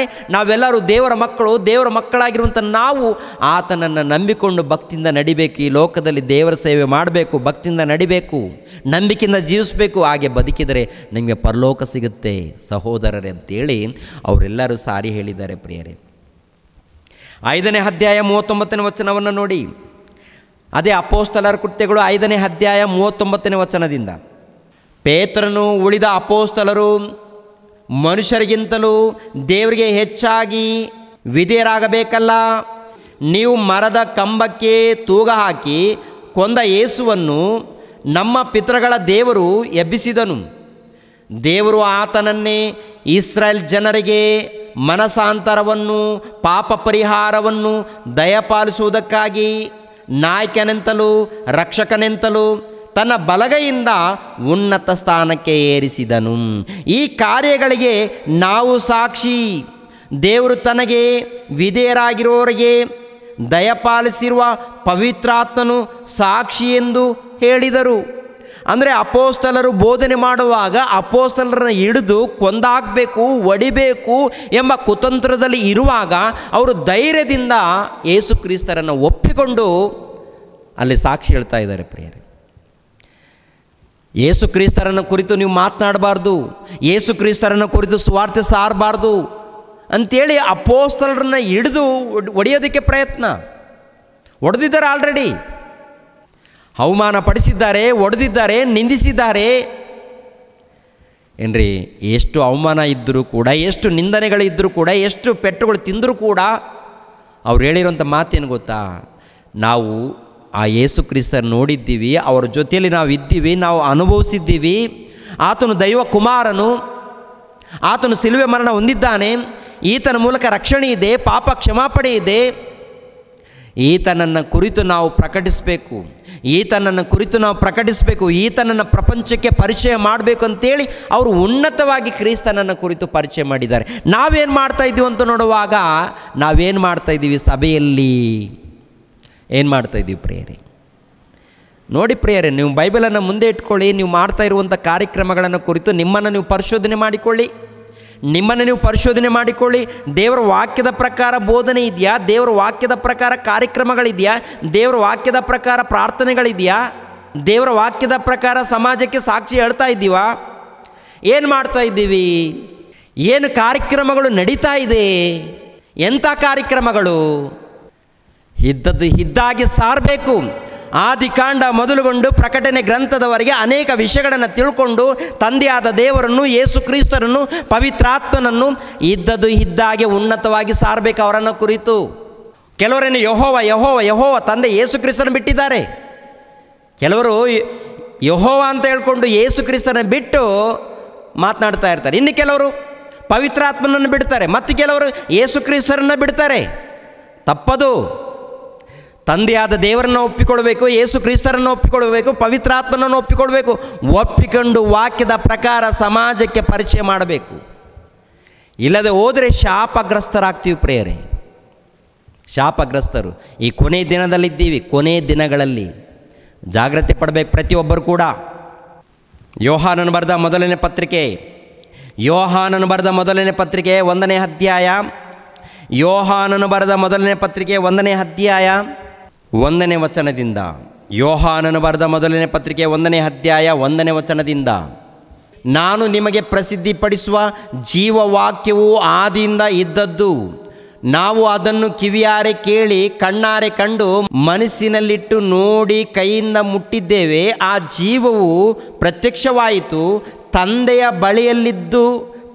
ಬಳಿಯಲ್ಲಿದ್ದು ನಮಗೆ ಪ್ರತ್ಯಕ್ಷವಾದಂಥ ಆ ನಿತ್ಯ ಜೀವವನ್ನು ನಾವು ಕಂಡು ಅದನ್ನು ಕುರಿತು ಸಾಕ್ಷಿ ಹೇಳಿ ಅದನ್ನು ನಿಮಗೆ ಪ್ರಸಿದ್ಧಿಪಡಿಸಿದೆ. ಅಂದರೆ ಏನು ಈ ಮಾತಿನಲ್ಲಿ ಏನಂತ ನೋಡುವಾಗ, ಆದಿಯಿಂದ ಇದ್ದದ್ದು ನಾವು ಅದನ್ನು ಕಿವಿಯಾರೆ ಕೇಳಿ ಕಣ್ಣಾರೆ ಕಂಡು ಮನಸ್ಸಿನಲ್ಲಿಟ್ಟು ನೋಡಿ ಕೈಯಿಂದ ಮುಟ್ಟಿದ್ದೀವಿ. ಅಂದರೆ ಯೇಸು ಕ್ರಿಸ್ತರು ನೋಡಿದ್ದಾರೆ. ಯೇಸು ಕ್ರಿಸ್ತರನ್ನು ಇವರು ಎಲ್ಲಿದ್ದಾರಂತ ನೋಡುವಾಗ ಆದಿಯಲ್ಲಿ ದೇವರ ಬಳಿಯಲ್ಲಿದ್ದಾರಂತೆ. ಆದಿಯಲ್ಲಿ ದೇವರ ಬಳಿಯಲ್ಲಿದ್ದಂಥ ಆತನನ್ನು ನಾವು ನೋಡಿದ್ದೇವೆ, ನಾವು ಕೇಳಿದ್ದೇವೆ. ಆ ಜೀವ ಸ್ವರೂಪನ ಬಳಿಯಲ್ಲಿ ನಾವು ಇದ್ದೇವೆ. ಆತನನ್ನು ಮುಟ್ಟಿದ್ದೇವೆ, ನೋಡಿದ್ದೇವೆ, ಆತನ ಜೊತೆ ಊಟ ಮಾಡಿದ್ದೇವೆ. ಆತನು ಯಾವ ರೀತಿ ಸುವಾರ್ತೆ ಮಾಡಿದ್ದಾನೆ, ಯಾವ ರೀತಿ ಪ್ರಯಾಸ ಪಟ್ಟಿದ್ದಾನೆ, ಯಾವ ರೀತಿ ಮರಣ ಹೊಂದಿದ್ದಾನೆ, ಅವೆಲ್ಲ ನೋಡಿದ್ದೇವೆ. ಅದಕ್ಕೆ ನಾವೇ ಸಾಕ್ಷಿಗಳಂತೇಳಿ ಯೋಹಾನನು ಕೊಡುವಂಥ ಸಾಕ್ಷಿ, ಅಪೋಸ್ತಲರು ಕೊಡುವಂಥ ಸಾಕ್ಷಿ, ಅದಕ್ಕಿಂತ ಮುಂಚಿತವಾಗಿ ದೀಕ್ಷಾಸ್ಥಾನ ಕೊಡುವಂಥ ಯೋಹಾನನು ಕೊಡುವಂಥ ಸಾಕ್ಷಿ. ಆ ರೀತಿ ಸಾಕ್ಷಿ ಕೊಟ್ಟು ಪರಿಪೂರ್ಣವಾದಂಥ ಜ್ಞಾನವನ್ನು ಸಾರುತ್ತಾ ಮುಂದೆ ಹೋಗೋದ್ಬಿಟ್ಟು ಹಿಂದೆ ಹೋಗ್ತಾ ಇದ್ದಾರೆ. ಹಿಂದೆ ಹೋಗುವಂಥದ್ದು ಅವನು ಹೋಗೋದಲ್ಲದೆ ಮತ್ತೆ 4 ಜನರನ್ನು ಎಳಿತಾ ಇರ್ತಾನೆ ಇವನು. ಎಳೆಯುವಂಥದ್ದು. ಏನು ಕಲಿತಾ ಇದ್ದೀರಾ? ಏನು ಕಲಿಸ್ತಾ ಇದ್ದೀರಾ? ಕುರಿ ವೇಷ ಹಾಕಿಕೊಂಡಿರುವಂಥ ತೋಳಗಳು ಪ್ರಪಂಚ ದೇಶದಲ್ಲಿ ತುಂಬಿ ತುಳುಕ್ತಾ ಇದೆ. ಜಾಗ್ರತೆ ಪಡಬೇಕು. ಪ್ರತಿಯೊಬ್ಬರು ಜಾಗ್ರತೆ ಪಡಬೇಕು, ಇಲ್ಲಾಂದರೆ ಮೋಸ ಹೋಗ್ತೀವಿ. 3ನೇ ವಚನ. ನಾವು ಕಂಡು ಕೇಳಿದ್ದು ನಿಮಗೆ ಗೊತ್ತಾಗಿ ನಮಗಿರುವ ಅನ್ಯೋನ್ಯತೆಯಲ್ಲಿ ನೀವು ಸೇರಬೇಕೆಂದು ಅದನ್ನು ನಿಮಗೆ ಪ್ರಸಿದ್ಧಿಪಡಿಸುತ್ತೇವೆ. ನಮಗಿರುವ ಅನ್ಯೋನ್ಯತೆಯು ತಂದೆಯ ಸಂಗಡಲು ಆತನ ಮಗನಾದ ಯೇಸು ಕ್ರಿಸ್ತನ ಸಂಗಡಲು ಇರುವಂಥದ್ದು. ಅಂದರೆ ತಂದೆಯ ಸಂಗಡಲು ಆತನ ಮಗನಾಗಿರುವಂಥ ಯೇಸು ಕ್ರಿಸ್ತನ ಸಂಗಡಲು ಇರುವಂಥದ್ದು. ನಮ್ಮ ಬಯತರ ಸಂತೋಷವು ಪರಿಪೂರ್ಣವಾಗಬೇಕೆಂದು ನಾವು ಈ ಮಾತುಗಳನ್ನು ಬರೆಯುತ್ತೇವೆ. ಯೋಹಾನನು ಹೇಳುವಂಥ ಮಾತು, ಅಪೊಸ್ತಲನಾಗಿರುವಂಥ ಯೋಹಾನನು ಹೇಳುವಂಥ ಮಾತು. ಅಂದರೆ ಅವರು ನೋಡಿದ್ದಾರೆ. ಏನು ನೋಡಿದ್ದಾರೆ? ಯೇಸು ಕ್ರಿಸ್ತರು ನೋಡಿದ್ದಾರೆ. ಯೇಸು ಕ್ರಿಸ್ತರ ಮಾತುಗಳನ್ನು ಕೇಳಿದ್ದಾರೆ. ಯೇಸು ಕ್ರಿಸ್ತರು ಮಾಡಿರುವಂಥ ಕೆಲಸವನ್ನು ನೋಡಿದ್ದಾರೆ. ಎಲ್ಲ ನೋಡಿದ್ದಾರೆ. ಅವೆಲ್ಲಕ್ಕೆ ಇವರು ಸಾಕ್ಷಿಗಳು ಕೊಡ್ತಾ ಇದ್ದಾರೆ. ನಾವು ನೋಡಿದ್ದೀವಿ ಅಂತೆ. ಅಂದರೆ ಏನು ನೋಡಿದ್ದಾರೋ ನೋಡಿರುವಂಥ ವಿಷಯಗಳನ್ನು ಕುರಿತು ಸಾಕ್ಷಿ ಹೇಳ್ತಾ ಇದ್ದಾರೆ, ಸಾಕ್ಷಿ ಬರಿತಾ ಇದ್ದಾರೆ. ಅವರು ಸಾಕ್ಷಿ ಬರಿತಾ ಇದ್ದಾರೆ. ಈಗಿನ ಕಾಲದಲ್ಲಿ ಏನು ಸಾಕ್ಷಿ ಇದೆ? ಹೊಟ್ಟೆಯಲ್ಲಿ ಗಡ್ಡೆ ಹೋಯ್ತು. ಯಾರು ನೋಡಿದ್ದಾರೆ ನಿನ್ನ ಹೊಟ್ಟೆಯಲ್ಲಿ ಗಡ್ಡೆ? ನಿನ್ನ ಹೊಟ್ಟೆಯಲ್ಲಿ ಗಡ್ಡೆ ಯಾರಪ್ಪ ನೋಡಿದ್ದಾರೆ? ಡಾಕ್ಟ್ರು ಏನಪ್ಪ ಸ್ಕ್ಯಾನಿಂಗು, ಹೋದರೆ ರೋಗ ಹೋಯ್ತು, ಹೋದರೆ ಹೊರಗಡೆ ಬಂದು ಏನು ಸಾಕ್ಷಿ ಹೇಳಬೇಕು, ಏನು ತಿಳಿಸ್ಬೇಕಿದ್ದೆಲ್ಲ? ದೇವರ ವಾಕ್ಯಗಳನ್ನು ತಿಳಿಸುವಂಥದ್ದು, ದೇವರನ್ನು ಕುರಿತು ಪರಿಚಯ ಮಾಡುವಂಥದ್ದು ಬಹಳ ಇರುವಾಗ ಏನು ಪರಿಚಯ ಮಾಡ್ತಾ ಇದ್ದೀವಿ ನಾವೆಲ್ಲರೂ ಸೇರಿ? ಏನನ್ನು ಕುರಿತು ಪರಿಚಯ ಮಾಡ್ತಾ ಇದ್ದೀವಿ ನಾವೆಲ್ಲರೂ ಸೇರಿ? ಕ್ರಿಸ್ತನ ರಾಜ್ಯಕ್ಕಾಗಿ, ಕ್ರಿಸ್ತನ ನೀತಿಗಾಗಿ ತವಕಪಡ್ರಿ ಅಂತ ಅವ್ರು ಹೇಳಿದ್ರೆ, ದೇವರ ರಾಜ್ಯಕ್ಕಾಗಿ ಏನು ಸುವಾರ್ತೆ ಮಾಡ್ತಾ ಇದ್ದಾರೆ, ಏನು ಬೋಧನೆ ಮಾಡ್ತಾ ಇದ್ದಾರೆ, ವಾಕ್ಯದ ಪ್ರಕಾರ ಸರಿ ಇದೆಯಾ ತಪ್ಪಿದೆಯಾ? ಒಂದು ಸಾರಿ ನಿಮ್ಮನ್ನು ನೀವು ಪರಿಶೋಧನೆ ಮಾಡಿಕೊಳ್ಳಿ. ತಿಮೋಥಿಯವನಿಗೆ ಬರೆದ ಪತ್ರಿಕೆ ತಿಮೋತಿಯನಿಗೆ ಬರೆದ ಪತ್ರಿಕೆ ಏನ್ರಿ, ತಿಮೋತಿಯನಿಗೆ ಬರೆದ ಮೊದಲನೇ ಪತ್ರಿಕೆ 4ನೇ ಅಧ್ಯಾಯ 9ನೇ ವಚನವನ್ನು ನೋಡಿ ಪ್ರಿಯರೇ. 9ನೇ ವಚನವನ್ನು, ಈ ವಾಕ್ಯವು ನಂಬತಕ್ಕದ್ದಾಗಿಯೂ ಸರ್ವ ಅಂಗೀಕಾರಕ್ಕೆ ಯೋಗ್ಯವಾದದ್ದಾಗಿಯೂ ಅದೇ. ಇದಕ್ಕಾಗಿ ನಾವು ಕಷ್ಟಪಡುತ್ತೇವೆ, ಹೋರಾಡುತ್ತೇವೆ. ಯಾಕೆಂದರೆ ಎಲ್ಲ ಮನುಷ್ಯರಿಗೂ, ವಿಶೇಷವಾಗಿ ನಂಬುವವರಿಗೆ ರಕ್ಷಕನಾಗಿರುವ ಜೀವವುಳ್ಳ ದೇವರ ಮೇಲೆ ನಾವು ನಿರೀಕ್ಷೆ ಇಟ್ಟುಕೊಂಡಿದ್ದೇವೆ. ಅಂದರೆ ಈ ವಾಕ್ಯಗಳಿದೆಯಲ್ಲ, ನಂಬತಕ್ಕದ್ದು, ನಂಬಿಕೆಗೆ ಯೋಗ್ಯವಾದದ್ದು. ಈ ವಾಕ್ಯಗಳು ನಂಬಿಕೆಗೆ ಯೋಗ್ಯವಾದದ್ದು. ಅಂದರೆ ಏನು ನೋಡಿದ್ದಾರೋ, ಏನು ತಿಳ್ಕೊಂಡಿದ್ದಾರೋ ಅದನ್ನು ಬರೆದಿದ್ದಾರೆ. ಬರೆದಿರೋಂಥ ವಾಕ್ಯಗಳನ್ನು ನಾವೇನು ಮಾಡಬೇಕು? ಈಗಿನ ಕಾಲದಲ್ಲಿ ನಾವು ನಂಬಬೇಕಂತೆ. ಅಂದರೆ ಅವರು ಮುಖಾಮುಖಿಯಾಗಿ ಯೇಸು ಕ್ರಿಸ್ತರನ್ನು ನೋಡಿದ್ದಾರೆ, ಯೇಸು ಕ್ರಿಸ್ತರ ಕಾರ್ಯಕ್ರಮಗಳನ್ನು ಅವರು ನೋಡಿದ್ದಾರೆ. ನೋಡಿ ಆನಂತರ ಪ್ರಿಯರಾದ ದೇವರ ಮಕ್ಕಳಿರ ಅವರು ಅನುಭವಿಸಿ ಸುವಾರ್ತೆ ಸಾರಿದ್ದಾರೆ. ಕೊನೆಯದಾಗಿ ಗ್ರಂಥದಲ್ಲಿ ಬರೆದಿರುವಂಥ ವಾಕ್ಯಗಳಿದೆಯಲ್ಲ, ಇದು ನಂಬತಕ್ಕ ಅಂದರೆ ನಂಬಿಕೆಗೆ ಯೋಗ್ಯವಾದದ್ದು. ನಾವೇನು ಮಾಡಬೇಕು? ಈ ವಾಕ್ಯಗಳನ್ನು ಕೇಳಿ ನಂಬಬೇಕು. ನಾವು ಓದಬೇಕು, ತಿಳ್ಕೊಳ್ಬೇಕು, ನಂಬಬೇಕು. ನಂಬಬೇಕು ಪ್ರಿಯರೇ. ನಾವು ಏನನ್ನು ನಂಬ್ತಾ ಇದ್ದೀವಿ, ಯಾವುದನ್ನು ನಂಬ್ತಾ ಇದ್ದೀವಿ ಒಂದು ಸಾರಿ ಆಲೋಚನೆ ಮಾಡಿ. ಕೊನೆಯದಾಗಿ ರೋಮಾಪುರದವರಿಗೆ ಬರೆದ ಪತ್ರಿಕೆ 10ನೇ ಅಧ್ಯಾಯ 16ನೇ ವಚನವನ್ನು ನೋಡಿ. ರೋಮಾಪುರದವರಿಗೆ ಬರೆದ ಪತ್ರಿಕೆ 10ನೇ ಅಧ್ಯಾಯ 16ನೇ ವಚನ, ಈ ವಿಷಯದಲ್ಲಿ ಯೆಶಾಯನು, ಕರ್ತನೇ, ನಾವು ಸಾರಿದ ಸುವಾರ್ತೆಯನ್ನು ಯಾರು ನಂಬಿದರು ಎಂದು ನುಡಿಯುತ್ತಾನೆ. ಆದ ಕಾರಣ ಸಾರಿದ ಸುವಾರ್ತೆಯು ನಂಬಿಕೆಗೆ ಆಧಾರ, ಆ ಸುವಾರ್ತೆಗೆ ಕ್ರಿಸ್ತನ ವಾಕ್ಯವೇ ಆಧಾರ. ಆದರೂ ಅವರ ಕಿವಿಗೆ ಬೀಳಲಿಲ್ಲವೇನು ಎಂದು ಕೇಳುತ್ತಾನೆ. ಮೇಲ್ಗಡೆ ಮಾತು ಎಷ್ಟು ಚೆನ್ನಾಗಿದೆಯೋ ಒಂದು ಸಾರಿ 14ನೇ ವಚನವನ್ನು ನೋಡೋಣ ಪ್ರಿಯರೇ. 14ನೇ ವಚನ, ಆದರೆ ತಾವು ಯಾವುದನ್ನು ನಂಬಲಿಲ್ಲವೋ ಆತನ ನಾಮವನ್ನು ಹೇಳಿಕೊಳ್ಳುವುದು ಹೇಗೆ? ಮತ್ತು ಆತನ ಸುದ್ದಿ ಕೇಳದಿರುವಲ್ಲಿ ಆತನನ್ನು ನಂಬುವುದು ಹೇಗೆ? ಸಾರಿ ಹೇಳುವನಿಲ್ಲದೆ ಕೇಳುವುದು ಹೇಗೆ? ಸಾರುವವರು ಕಳಿಸಲ್ಪಡದೆ ಸಾರುವುದು ಎಲ್ಲಿ? ಅದಕ್ಕೆ ಸರಿಯಾಗಿ ಶುಭದ ಸುವಾರ್ತೆಯನ್ನು ಸಾರುವವರ ಪಾದಗಳು ಎಷ್ಟೋ ಅಂದವಾಗಿದೆ ಎಂದು ಬರೆದದೆ. ಎಷ್ಟೋ ಅಂದವಾಗಿದೆ ಎಂದು ಅಂದರೆ ಈ ಸುವಾರ್ತೆ ವಾಕ್ಯಗಳಿದೆ ನೋಡಿ, ಇದು ಸಾರಬೇಕು, ಇದು ತಿಳಿಸ್ಬೇಕು. ವಾಕ್ಯಗಳನ್ನು ಸಾರಿದ ಮೇಲೆ ಈ ವಾಕ್ಯಗಳನ್ನು ನಂಬಿ ಬದುಕಬೇಕು ಅಂತ ಹೇಳ್ತಾರೆ. ನಂಬಿಕೆಗೆ ಯೋಗ್ಯವಾದದ್ದು ದೇವರ ವಾಕ್ಯಗಳು. ದೇವರ ವಾಕ್ಯಗಳನ್ನು ಸಾರಬೇಕು. ಅದು ಯೇಸು ಕ್ರಿಸ್ತರ ವಾಕ್ಯಗಳನ್ನು ಸಾರಬೇಕು. ಯೇಸು ಕ್ರಿಸ್ತರು ಏನು ಹೇಳಿದ್ದಾರೋ ಅದನ್ನು ಸಾರಬೇಕು. ಅದನ್ನು ಸಾರಿದಾಗ ನಂಬಿಕೆ ದೃಢವಾಗುತ್ತೆ. ಹೊಟ್ಟೆಯಲ್ಲಿ ಗಡ್ಡೆ ಹೋಯಿತು, ಅದಕ್ಕೆ ನಂಬಿದೆ ಯೇಸು ಕ್ರಿಸ್ತನಂದರೆ ಅದು ದೃಢವಾಗಲ್ಲ. ರೋಗ ಹೋಯಿತು, ಅದಕ್ಕೆ ನಂಬಿದೆ ಅಂದರೆ ರೋಗ ಹೋಗಿಲ್ಲ ಅಂದರೆ ನಂಬಲ್ಲ ಅಷ್ಟೇ. ರೋಗ ಹೋಗಿಲ್ಲ ಅಂದರೆ ನಂಬಲ್ಲ. ಉದ್ಯೋಗ ಬಂದಿಲ್ಲ ಅಂದರೆ ಇವು ನಂಬೋದಿಲ್ಲ. ಅದು ಸರಿಯಾದ ನಂಬಿಕೆನಾ? ಉದ್ಯೋಗ ಬಂದರೆ ಏನು, ಬಾರದೇ ಇದ್ದರೆ ಏನು, ರೋಗ ಹೋದ್ರೇನು, ಹೋಗದೇ ಇದ್ದರೆ ಏನು, ಸಮಸ್ಯೆಗಳು ತೀರದೇ ಇದ್ದರೆ ಏನು, ಎಲ್ಲ ಕಾಲದಲ್ಲಿ ದೇವರನ್ನು ನಂಬಿಕೊಂಡು ಭಕ್ತಿಯಿಂದ ನಡೆಯುವಂಥದ್ದು, ಭಕ್ತಿಯಿಂದ ಜೀವಿಸುವಂಥದ್ದು ನಿಜವಾದ ನಂಬಿಕೆಯಾಗುತ್ತೆ ಪ್ರಿಯರೇ. ನಿಜವಾದ ನಂಬಿಕೆ ಎಲ್ಲ ಸಮಯದಲ್ಲಿ ಕಷ್ಟ ಇದ್ದರೆ ಪರವಾಗಿಲ್ಲ, ಸುಖ ಇದ್ದರೂ ಪರವಾಗಿಲ್ಲ, ಶೋಧನೆಗಳಿದ್ದರೂ ಪರವಾಗಿಲ್ಲ, ನಂಬಿಕೊಂಡು ಭಕ್ತಿಯಿಂದ ನಡೆಯುವಂಥದ್ದು ಇದೆಯಲ್ಲ, ಅದು ನಿಜವಾದ ನಂಬಿಕೆ. ಏನ್ರಿ, ಕ್ರಿಸ್ತನಿಗೆ ಅವರು ಸಾಕ್ಷಿಗಳಾಗಿ ಬದುಕಿದ್ದಾರೆ. ಸಾಕ್ಷಿಗಳಾಗಿ ಅಂದರೆ ಯೇಸು ಕ್ರಿಸ್ತರು ನೋಡಿ ಆತನ ಮೂಲಕ ಏನೇನು ತಿಳ್ಕೊಂಡಿದ್ದಾರೋ ಅದನ್ನು ಸಾರಿದ್ದಾರೆ, ಪ್ರಕಟಿಸಿದ್ದಾರೆ. ಇವಾಗ ನಾವೇ ನೋಡ್ತಾ ಇದ್ದೀವಿ, ವಾಕ್ಯಗಳನ್ನು ನೋಡ್ತಾ ಇದ್ದೀವಿ. ನಾವು ವಾಕ್ಯಗಳನ್ನು ನೋಡಿ, ಈ ವಾಕ್ಯಗಳನ್ನು ನಂಬಿ ಸಮಾಜಕ್ಕೆ ದೇವರ ಜ್ಞಾನವನ್ನು ಪರಿಚಯ ಮಾಡಬೇಕು. ಇವಾಗ ನಾವು ಮುಖಾಮುಖಿಯಾಗಿ ಯೇಸು ಕ್ರಿಸ್ತನ ನೋಡಿಲ್ಲ, ನಾವು ಮುಖಾಮುಖಿಯಾಗಿ ದೇವರನ್ನು ನೋಡಿಲ್ಲ, ನಾವು ಮುಖಾಮುಖಿಯಾಗಿ ಭಕ್ತರನ್ನು ನೋಡಿಲ್ಲ. ಮತ್ತೇನು ನೋಡ್ತಾ ಇದ್ದೀವಿ? ಬೈಬಲನ್ನು ನೋಡಿ ಇದನ್ನು ನಂಬ್ತಾ ಇದ್ದೀವಿ. ನಂಬಿ ಈ ವಾಕ್ಯಗಳನ್ನು ಸಾರಬೇಕು. ನಾವು ಈ ವಾಕ್ಯಗಳನ್ನು ಸಾರಬೇಕು. ಕ್ರಿಸ್ತನಿಗೆ ಸಾಕ್ಷಿಗಳು ಅಪೋಸ್ತಲರು, 1ನೇ ಶತಮಾನದಲ್ಲಿ ಕ್ರೈಸ್ತರು ಅವರು ಹೇಗೆ ಬದುಕಿದ್ದಾರೆ ಎಂದು ದೇವರ ವಾಕ್ಯ ಸಾಕ್ಷಿ ಕೊಡುತ್ತೆ. ದೇವರ ವಾಕ್ಯ ಸಾಕ್ಷಿ ಕೊಡುತ್ತೆ. ಈ ವಾಕ್ಯಗಳನ್ನು ನಂಬಿ ನಾವೆಲ್ಲರೂ ಬದುಕಬೇಕು ಪ್ರಿಯರ ದೇವರ ಮಕ್ಕಳಿರ. ನಾವೆಲ್ಲರೂ ಜೀವಿಸಬೇಕು ಪ್ರಿಯರೇ. ದೇವರ ವಾಕ್ಯವನ್ನು ಸಾರಬೇಕು ಪ್ರಿಯರೇ. ದೇವರ ಜ್ಞಾನವನ್ನು ಉನ್ನತವಾಗಿ ಸಾರಬೇಕು, ಅರ್ಥ ಮಾಡಿಕೊಂಡು ಸಾರಬೇಕು. ದೇವರ ವಾಕ್ಯಗಳನ್ನು ಪರಿಶೋಧನೆ ಮಾಡಿ ಅರ್ಥ ಮಾಡಿಕೊಂಡು ತಿಳ್ಕೊಂಡು ಈ ಸಮಾಜಕ್ಕೆ ಪರಿಚಯ ಮಾಡಬೇಕು. ಈ ಸಮಾಜಕ್ಕೆ ಏನು ಪರಿಚಯ ಮಾಡ್ತಾಯಿದ್ದೀರಾ? ಏನು ಸಮಾಜಕ್ಕೆ ಪರಿಚಯ ಮಾಡ್ತಾಯಿದ್ದೀವಿ? ನಿಜವಾಗ್ಲೂ ದೇವರ ಸಾಕ್ಷಿಯನ್ನು, ಕ್ರಿಸ್ತನ ಸಾಕ್ಷಿಯನ್ನು ಉನ್ನತವಾಗಿ ಪರಿಚಯ ಮಾಡ್ತಾಯಿದ್ದೀವ, ಅಥವಾ ಇಲ್ಲದು ಸಲ್ಲದು ಸಾಕ್ಷಿಗಳನ್ನು ಹೇಳಿ ಕ್ರಿಸ್ತನ ಸಾಕ್ಷಿಯನ್ನು ಮಾಯ ಮಾಡ್ತಾಯಿದ್ದೀವ ಕಾಣದಂತೆ? ಏನು ಮಾಡ್ತಾಯಿದ್ದೀವಿ? ಒಂದು ಸಾರಿ ನಿಮ್ಮನ್ನು ನೀವು ಪರಿಶೋಧನೆ ಮಾಡಿಕೊಡಿ ಪ್ರಿಯರೇ. ಎಲ್ಲರೂ ತಲೆಬಾಗಿಸಿರಿ, ಪ್ರಾರ್ಥನೆ ಮಾಡಿ ಮುಗಿಸ್ತೀರಿ. ನಮ್ಮನ್ನು ಬಹಳವಾಗಿ ಪ್ರೀತಿಸುವಂಥ ಪ್ರಿಯ ಪರಲೋಕದಲ್ಲಿದ್ದಂಥ ನಮ್ಮ ತಂದೆಯ ದೇವರೇ, ವಂದನೆಗಳು, ಸ್ತೋತ್ರಗಳು ತಂದೆ. ನಿಮ್ಮ ವಾಕ್ಯಗಳನ್ನು ಇದ್ದದ್ದು ಇದ್ದಾಗಿ ಸಾರಿದ್ದೀನಿ ತಂದೆ.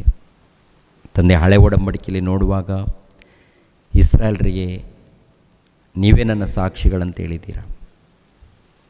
1ನೇ ಶತಮಾನದಲ್ಲಿ ನೋಡುವಾಗ ತಂದೆ, ಯೇಸು ಕ್ರಿಸ್ತರನ್ನು ಕುರಿತು ನೀವು ಸಾಕ್ಷಿ ಕೊಟ್ಟಿದ್ದೀರಾ. ನಿಮ್ಮನ್ನು ಕುರಿತು ಪ್ರಭು ಸಾಕ್ಷಿ ಕೊಟ್ಟಿದ್ದಾರೆ. ಅದೇ ಪ್ರಕಾರ ಪ್ರಭುವನ್ನು ಕುರಿತು ಅಪೊಸ್ತಲರು ಸಾಕ್ಷಿ ಕೊಟ್ಟಿದ್ದಾರೆ, ಪವಿತ್ರಾತ್ಮನು ಸಾಕ್ಷಿ ಕೊಟ್ಟಿದ್ದಾರೆ. ಅವರೆಲ್ಲರೂ ಹೇಗೆ ಬದುಕಿದ್ದಾರೆ ಎಂದು ಸತ್ಯವೇದ ಗ್ರಂಥ ಸಾಕ್ಷಿ ಕೊಡ್ತಾ ಇದೆ ತಂದೆ. ಸತ್ಯವೇದ ಗ್ರಂಥವು ಸಾಕ್ಷಿ ಕೊಡ್ತಾ ಇದೆ. ಸತ್ಯವೇದ ಗ್ರಂಥದಲ್ಲಿ ಬರೆಯಲ್ಪಟ್ಟಂಥ ನಿಮ್ಮ ವಾಕ್ಯಗಳನ್ನು ನಂಬಿ ಪ್ರತಿಯೊಬ್ಬರು ಜೀವಿಸಬೇಕು ತಂದೆ. ಹಾಗೆ ಜೀವಿಸುವಂತೆ ನಮ್ಮೆಲ್ಲರಿಗೆ ಸಹಾಯ ಮಾಡಿ ತಂದೆ. ನಮ್ಮೆಲ್ಲರನ್ನೂ ಕಾಪಾಡಿ ತಂದೆ.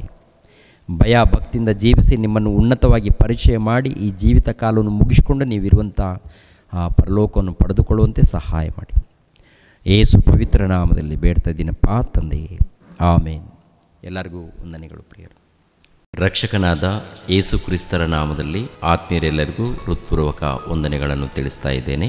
ದೇವರ ಸೇವೆ ನಿಮಿತ್ತವಾಗಿ ಪ್ರಾರ್ಥಿಸಿರಿ ಹಾಗೂ ದೇವರ ಸೇವೆಯಲ್ಲಿ ಭಾಗಿಗಳು ಆಗಿ.